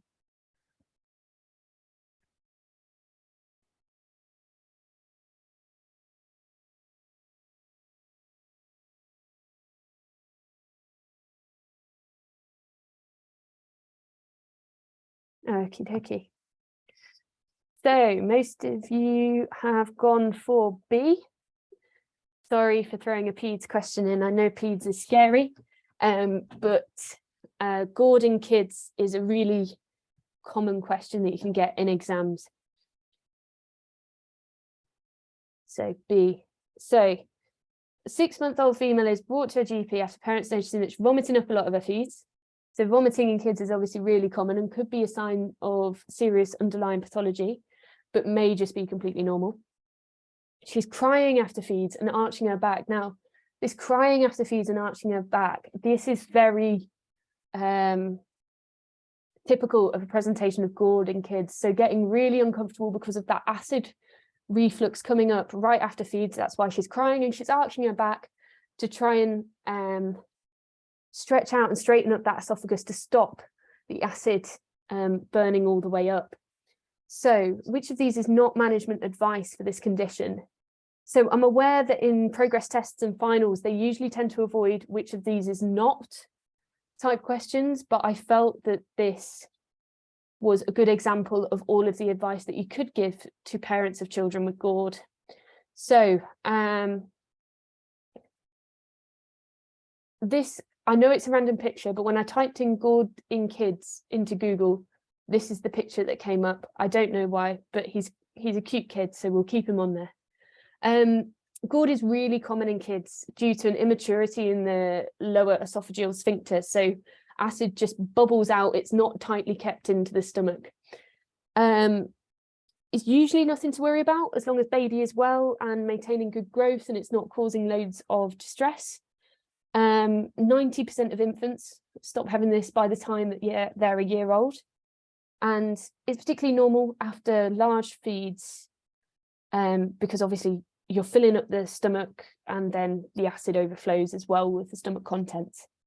So signs of GORD might be a chronic cough. So that's because the acid is sort of bubbling up and irritating the throat. Hoarse cry, distress, crying or unsettled after feeding because of those acid reflux symptoms. A reluctance to feed because they know it's going to cause them pain. Poor weight gain because they don't want to feed. And back arching, again, just to straighten up that anatomical position to reduce the acid reflux. What you need to really be careful for is looking for red flag features. So these are suggestive of other diseases. So projectile vomiting, that points towards pyloric stenosis. And we're talking projectile vomiting hitting the roof across the room. That's classic of pyloric stenosis. Bile stain, so yellow or green inside the vomit. That suggests some kind of intestinal obstruction. Abdominal distension, tenderness, palpable mass, depends what age of the child you're looking at, but some kind of intussusception, potentially. Blood in the vomit, that's clearly not just GORD. There's going to be an ulcer or a cut, something else going on there. Bulging fontanelle suggests meningitis, and blood in the stool, again, could be sort of a simple gastroenteritis, or if it's melena, could be indicative of an upper GI bleed. So make sure to screen for these red flag features and don't just assume it's GORD. So general management advice, very simple, very similar to dyspepsia in adults, but adapted for kids. So small, frequent meals, that includes breastfeeding or bottle feeding, small and often. Don't overfeed them. And there's advice online to look at how much milk or food a baby or a toddler should be getting. So signpost parents towards that. Keep the baby upright after feeding. Obviously, if you're lying them flat, then the stomach acid is going to be able to pass out of that immature lower esophageal sphincter much easier. So keep them nice and upright. And then if despite this advice and your reassurance, the babies are still crying and vomiting after feeds, for breastfed babies, you can trial 1 to 2 weeks of an alginate. So an alginate is something like Gaviscon, creates that protective layer on top of the stomach acid. So even if the stomach acid does ride up into the esophagus, you've got a nice protective layer on top of it to stop it causing any damage and any symptoms. Gaviscon particularly also has some kind of acid neutralizing agents inside of it. For formula-fed babies, try to thicken the food, which just keeps it in the stomach essentially, instead of it being able to bubble out or spill out and cause the acid reflux symptoms. And then if that doesn't work, you can trial the alginates. So after the alginates, for both bottle and breastfed babies, you can try a 4-week trial of PPI if it doesn't work. So we said that the answer to the question was omeprazole is not first line. That was the answer to this question. And then if after all of that, if after your dietary advice, your alginate, your feed thickeners, your PPI, it doesn't work, then you'd consider referring to a paediatrician. But usually by the time that you get to that stage, kids have either got old enough that they've naturally grown out of it, they've got a stronger esophageal sphincter, or one of the bits of advice or medication has worked. Okay. So question 13, a 37-year-old female attends her GP complaining of alternating diarrhea and constipation episodes, abdominal pain and bloating. There's no blood in her stool. Her abdominal pain and bloating is worse after eating, and there's occasionally mucus in her stool. Which of these is not required to make a diagnosis of this condition?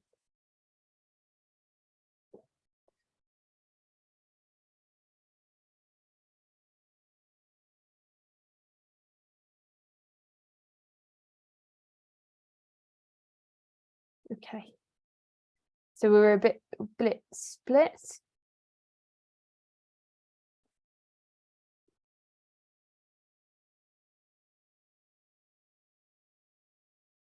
I think I accidentally paused the poll prematurely, sorry guys, but so we're mostly going C, but some A, some B, some D. So what diagnosis are we thinking here? Is anyone brave enough to put in the chat?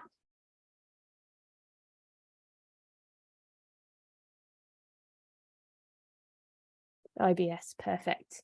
So IBS used to be a diagnosis of exclusion, and it still to some extent is a diagnosis of exclusion, but you're excluding any sinister pathology, and that can either be through tests or through clinical judgment.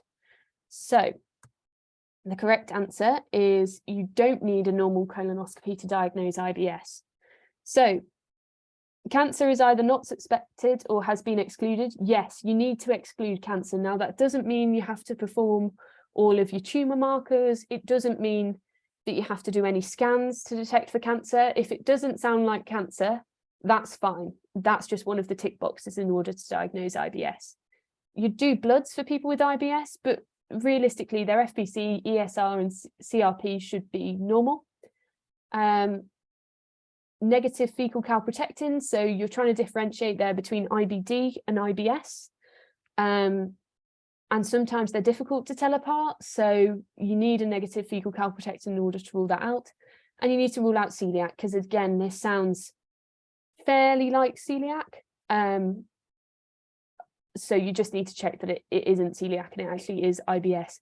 However, you don't need a normal colonoscopy, because anything that you'd be using a colonoscopy to diagnose, you could probably do with either clinical judgment or blood tests. So for example, if you're thinking IBD, you can do a fecal calprotectin and blood tests, and if they're both negative, then you know it's probably not IBD.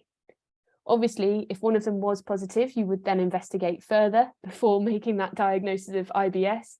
But preliminary, if all tests were to be negative, you don't need a normal colonoscopy to diagnose IBS. So it's quite a complicated definition of IBS that I found according to the NICE guidelines. So you can make a diagnosis of IBS if the abdominal pain or discomfort has been present for at least 6 months, and the abdominal pain is either relieved by defecation or associated with an altered bowel frequency or stool form. So you need, the pain associated with defecation, altered bowel habit or form, and then 2 of those symptoms as well. So This lady had the abdominal bloating, the passage of mucus, so she would fit this criteria. We were talking about scores earlier and how they really like to just say what score would be used to determine the severity of this disease. The Rome 4 criteria is used by gastroenterologists to diagnose IBS. And that's essentially this same criteria as on the NICE guidelines, but a little bit more complicated. And the last prerequisite of diagnosing IBS is that alternative conditions with similar symptoms have been excluded. So that's why we need to do all of those blood tests and stool tests. So the history is key to guiding your investigation for IBS. Obviously, at the very minimum, you need to do those blood tests and a fecal calprotectin. But the key thing is to rule out your red flag features that would be pointing more towards another diagnosis. So, for example, blood in the stool, weight loss, fatigue. And then you'd investigate using FBC, CRP or ESR, the celiac serology, fecal calprotectin, and then make sure to cover those features of colorectal cancer or ovarian cancer. Particularly in this lady, she's presenting with vague symptoms, abdominal pain. You'd be wanting to ask about family history of ovarian cancer, personal history of any cancer. And then you could screen for that if you wanted to. Obviously, you do the same for colorectal cancer, but she's not got any blood in her stool. There's nothing to find on examination, and she's got no red flag features. So that's all quite reassuring. You start with dietary advice when you're treating IBS. So regular meals, adequate fluid intake of about 1.5 to 2 litres a day. Physical activity, which NICE says is 30 minutes of moderate activity at least 5 days of the week. So I'm not sure how many of us would actually meet that. And then managing your mental health. We know that there's a relationship between the gut and the brain. And so improving your mental health may reduce the frequency of flares and symptoms. When explaining this to patients, it's really careful. You've got to be really careful about how you explain it and try not to say, people will interpret it as, oh, you're saying it's all in my head, but actually talking about the link between mental health and the healthiness of our bowels. It obviously is really important, but you've got to deal with it very sensitively at the same time. So for diarrhea or bloating, particularly, you'd want to reduce the intake of insoluble fibers. So we're thinking brown grains, wholemeal, things like that. And that will reduce the diarrhea and bloating. And you can reduce trigger foods. So these are commonly coffee, alcohol, things like that. For constipation, you might want to try soluble fiber supplements. So this is ispagula husk. I've spelt it on another slide in case you're wondering what I'm talking about. Foods like oats and linseeds, they can help to increase your bowel movements. And what you want to advise these patients is to gradually increase the amount of fiber, because otherwise it could tip the other way. And that wouldn't be good either. So if these dietary and lifestyle advice things aren't working, consider medication. So for constipation, it's this ispagula husk. And that's a bulk forming laxative. So that just increases the size of your stool, essentially to stimulate the peristalsis in your gut and kick your gut into action so you can remove that stool from your body. Essentially, any laxative is okay in IBS apart from lactulose, because lactulose makes bloating and soreness worse in IBS patients. If you've tried lots of different laxatives for your IBS patient, it doesn't work. Specialist GI people can start linaclotide, and that's a specialist laxative for patients with IBS, but sometimes it's a bit too effective, can cause diarrhea, dehydration, nausea, things like that. So it should only really be started in specialist cases as an absolute worst resort, really. For patients who have diarrhea predominant IBS, you can start them on anti-motility drugs, for example, loperamide. And loperamide acts like an opioid. It acts on the mu receptors in the gut, but it doesn't have the sedating and addictive effects that opioids has, which is why it kind of clogs you up, but you don't get high off it. So the pains, you can use an antispasmodic, so something like mebeverine or buscopan. And then if these aren't working, you could use tricyclic antidepressants or SSRIs. So the pain might actually be coming from increased pain signals in the gut, rather than any pain that's actually there. So we can use the TCAs or the SSRIs to turn down these pain signals, and they've been proven to be quite effective. So as an aside, you've got 4 different types of laxative. So you've got bulk forming, which I've said is Ispigula husk. Can anybody tell me a type of osmotic laxative?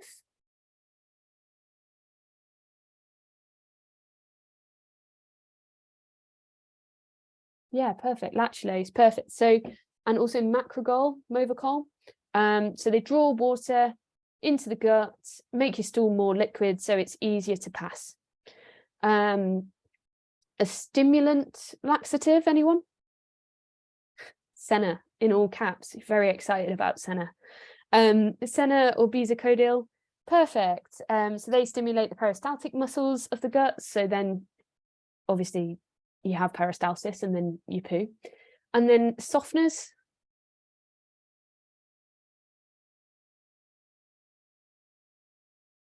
Docusate, yeah, perfect. So this just softens the stool, again, by adding water, so it's easier to pass out of your gut. So obviously we could use any of those apart from lactulose and IBS, but I just thought they're good to cover, and good to understand the mechanisms, because then you know when one might be more appropriate than the other. So 14, we're nearly there, guys. Thanks so much for staying with me. I appreciate it's been a long session. 65-year-old male presents to GP with a week of lethargy, joint pain, and a bronze-like colouring of his skin. His bloods are shown. What is the management of this?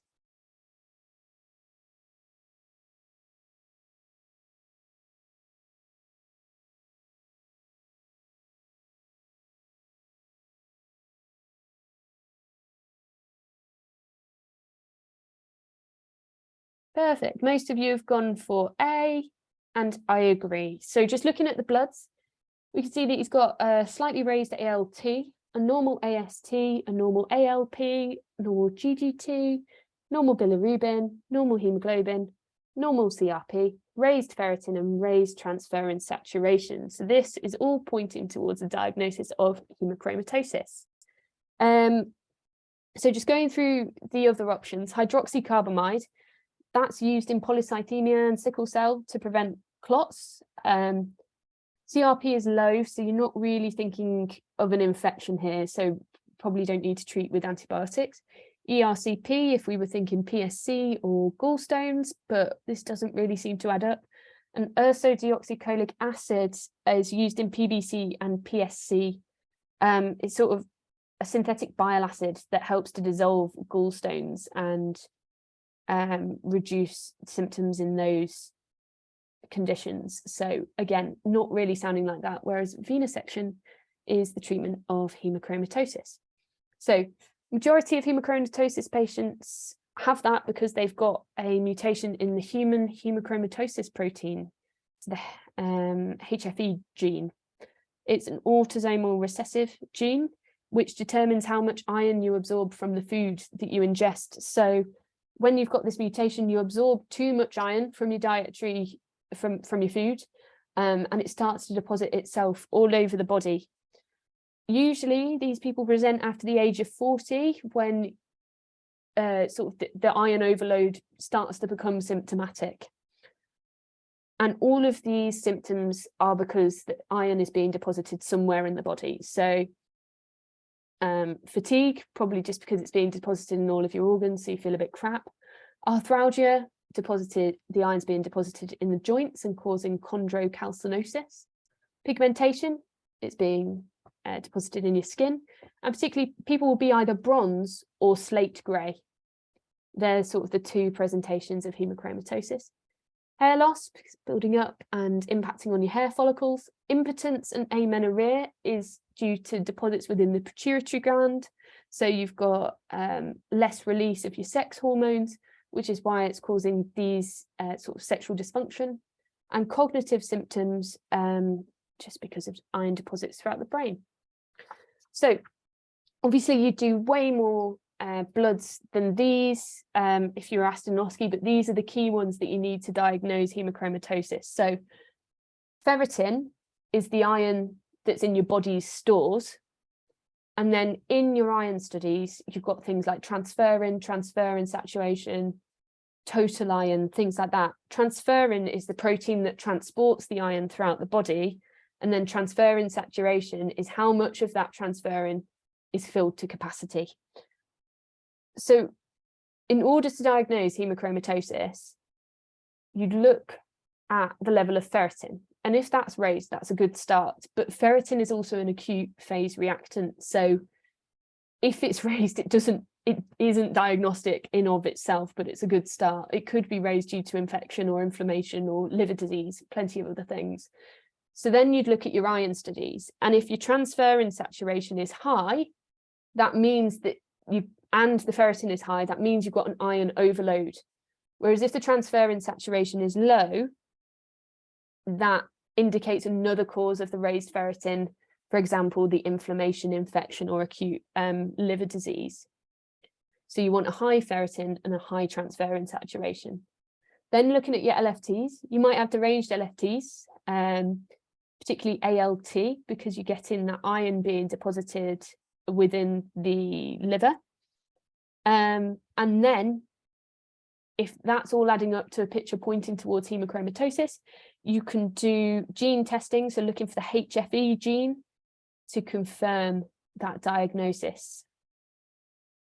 Imaging that you can do a liver biopsy with Pearl stains. So this basically looks at the iron concentration within the cells of the liver. It's used to be gold standard, and that used to be the way that you would diagnose hemochromatosis. But now that we've developed genetic testing, that's kind of on the sideline and rarely performed in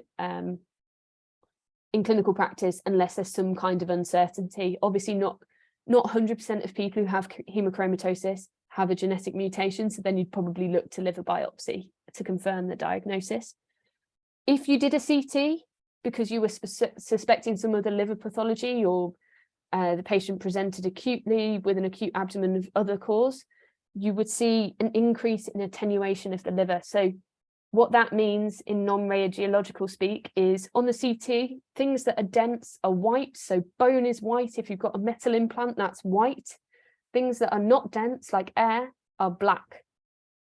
And the higher the attenuation, that means the lighter it is. So as things become more dense, the lighter they become. So this liver, as soon as it gets more iron in it, it becomes more dense, and so it becomes lighter on the CT scan. And then if you did an MRI, you'd be able to visualize the iron deposits specifically in the liver and the heart in more detail. So if you were worried that they were causing complications, you would use an MRI to have a look at the soft tissues. So the complications of hemochromatosis, type 1 diabetes. So if you've got the iron deposits in the pancreas destroying your beta cells, you're going to give yourself diabetes. Cirrhosis, again, because of those iron deposits, they're then leading to fibrosis and then cirrhosis. We talked about sexual dysfunction due to the pituitary gland, cardiomyopathy, and arrhythmias can be caused depending on where the iron is deposited in the heart.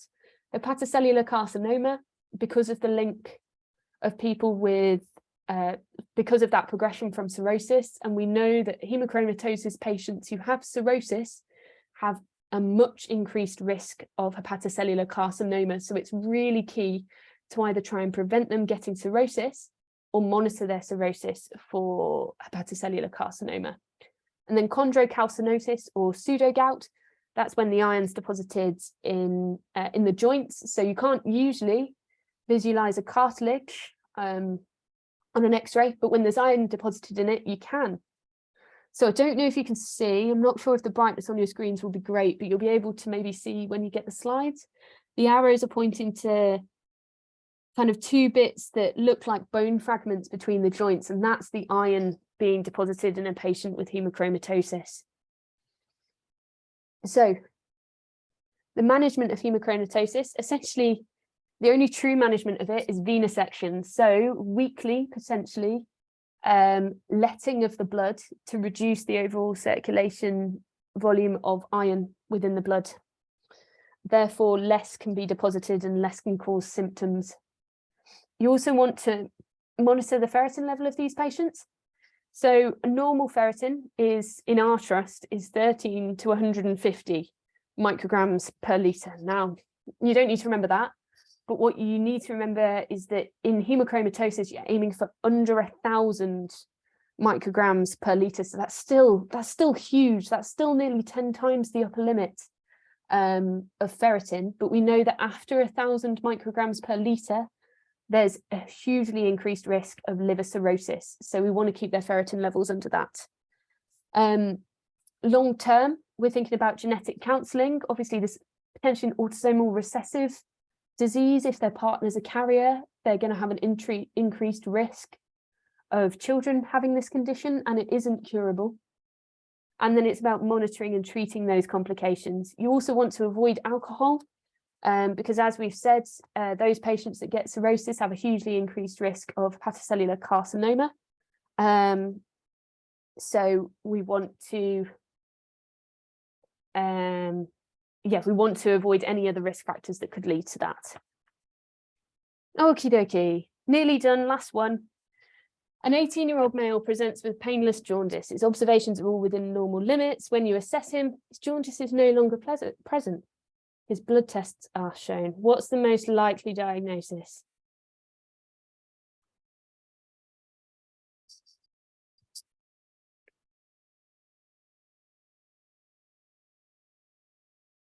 Fantastic.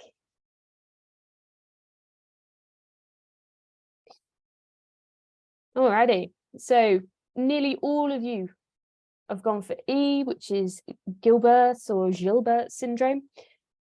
Correct. So when you see the words painless jaundice in an exam question, I think we are like Pavlovian conditioned to think pancreatic cancer. But taking a step away and looking at this, it's an 18-year-old guy. 18-year-olds don't generally tend to get cancer, but it's obviously not impossible. And the jaundice is transient, which it wouldn't be in pancreatic cancer unless we did some kind of stenting or some sort of intervention to try and relieve the symptoms or the jaundice. Looking at his bloods, you see ALT, AST, ALP, they're all normal. GGT is. Bilirubin is very slightly raised, but albumin, PT, and HB, they're all normal, and reticulocytes in the blood film are normal as well. So if you were then thinking about ascending cholangitis, that's obviously infection and inflammation of the bile ducts. So you'd be thinking about Charcot's triad. So fever, pain, and jaundice. It says his observations are all within normal limits, so it doesn't really fit the criteria. So it's unlikely to be that. Cholecystitis, inflammation of the gallbladder, not typically jaundice with that. It's just got right upper quadrant pain. And PSC, we've already touched on, you'd expect kind of abnormal bloods and some pain as well, which she doesn't have. So that's all pointing towards a diagnosis of Gilbert syndrome. So Gilbert syndrome is inherited. Again, it's usually autosomal recessive, and it's a unconjugated hyperbilirubinemia. Now, when you understand conjugation and unconjugated hyperbilirubinemia, I feel like it all makes sense. But every time I come to do an abdo pain talk, I forget it in between, so I have to keep reteaching myself. So the pathway of bilirubin is, we've got bilirubin, which is a product of the breakdown of heme. And in the liver, it's conjugated by glucuronide transferase. When it's conjugated, it's soluble. It's excreted via the bile into the GI tract. Most is then excreted, but some is reabsorbed. And it can be converted to the stercobilin that gives the colour to feces, or urobilin that gives the yellow colour in urine. So that's just how stuff normally works. In terms of jaundice, you can either have a problem prehepatic, intrahepatic, or posthepatic. So prehepatic If we're thinking that jaundice is a high level of bilirubin, we need to be producing that high level of bilirubin before we've got to the liver. And the most likely cause of that is hemolysis. So more breakdown of red blood cells. In that case, we'd be creating loads of bilirubin to the extent that we would overwhelm the glucuronide transferase. It would be absolutely saturated and you'd have loads of bilirubin bypassing that, not getting conjugated. So that would be an unconjugated hyperbilirubinemia. In Gilbert syndrome, which is an intrahepatic cause, that's a problem with the glucuronide transferase enzyme itself. So you're not conjugating as much bilirubin as you should be doing. So again, you've got lots more unconjugated bilirubin. Intrahepatic causes of jaundice, depending on whether they're what part of the cycle, whether it's before the bilirubin has been conjugated or after, can be a mixed picture. But Gilbert's is an intrahepatic cause that causes an unconjugated hyperbilirubinemia. And then post-hepatic causes of jaundice. So your bilirubin's all been conjugated. That bit's worked fine. The problem is the bilirubin can't drain properly. So when you're in the GI tract, it's not converted to sterco and urobilin. So you end up with these pale stools, dark urine picture, because you've got the pale stools, it's got no stercobilin in it. And the dark urine is because there's actually loads of conjugated bilirubin in the urine. That's why you get those symptoms. Okay, hopefully that makes sense. So that's a picture of someone with jaundice, not necessarily Gilbert syndrome. The symptoms of Gilbert syndrome may be precipitated by stress, alcohol, infection, physical exercise. Symptoms usually last for a few days. They're self-limiting, and to be honest, apart from looking like a Simpson, it doesn't have any impact. It doesn't impact your life expectancy. There's not really any complications of it. It's just something to be aware of. To diagnose it, you want to do LFTs with unconjugated and conjugated bilirubin, and you'd expect to see obviously normal LFTs apart from raised bilirubin with an unconjugated hyperbilirubinemia. But you want to do an FBC and reticulocytes, to look for a hemolytic anemia. If you've got hemolysis going on, you're going to have higher levels of reticulocytes because there's new red blood cells being produced to replace all of those that have been broken down. LDH is also raised in hemolytic anemia because it's inside your red blood cells. Your red blood cells get broken, and the LDH is sort of goes into the bloodstream from inside of those red blood cells. And then you want to do a blood film as well, again, looking for hemolysis. So if the etiology of your jaundice in general, I'm talking about investigating jaundice as a whole, isn't clear, you'd then do a liver screen. So liver screen is looking for viral hepatitis.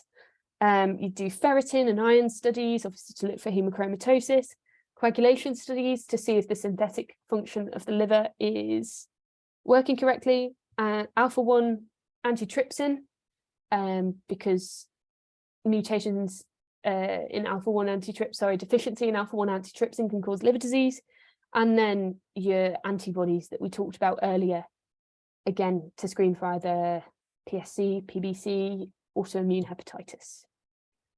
Okay, we made it. Okay, so that was a lot to go through. I appreciate that was probably information overload, but please do fill in the feedback, not just to get the slides, but also it will really help us improve our sessions. QR code is there and the link's been put on the chat several times. We do look at the feedback, we do respond to it, so please do fill it in. Thank you so much for attending. And I will work through the questions in the chat, but otherwise see you next week.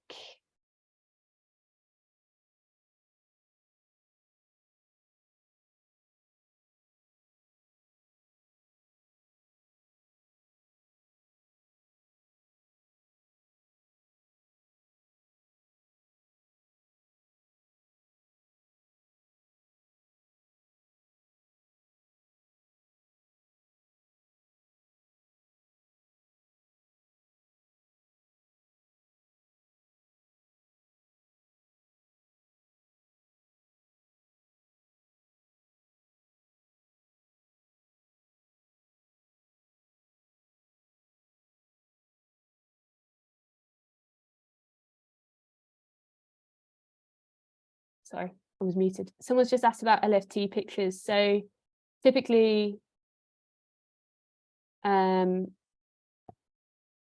it's hard to do it without a diagram, but I can add a picture to the end of the slides. When you're looking at hepatocellular injury, you're looking particularly at ALT. If you're looking at a sort of cholestatic picture, so problems wrong with the biliary tree, obstructive pictures from beyond the liver, you'd be thinking about ALP and GGT, but the confusing thing is GGT also correlates with alcohol use, so is often quite raised in people who have alcoholic liver disease.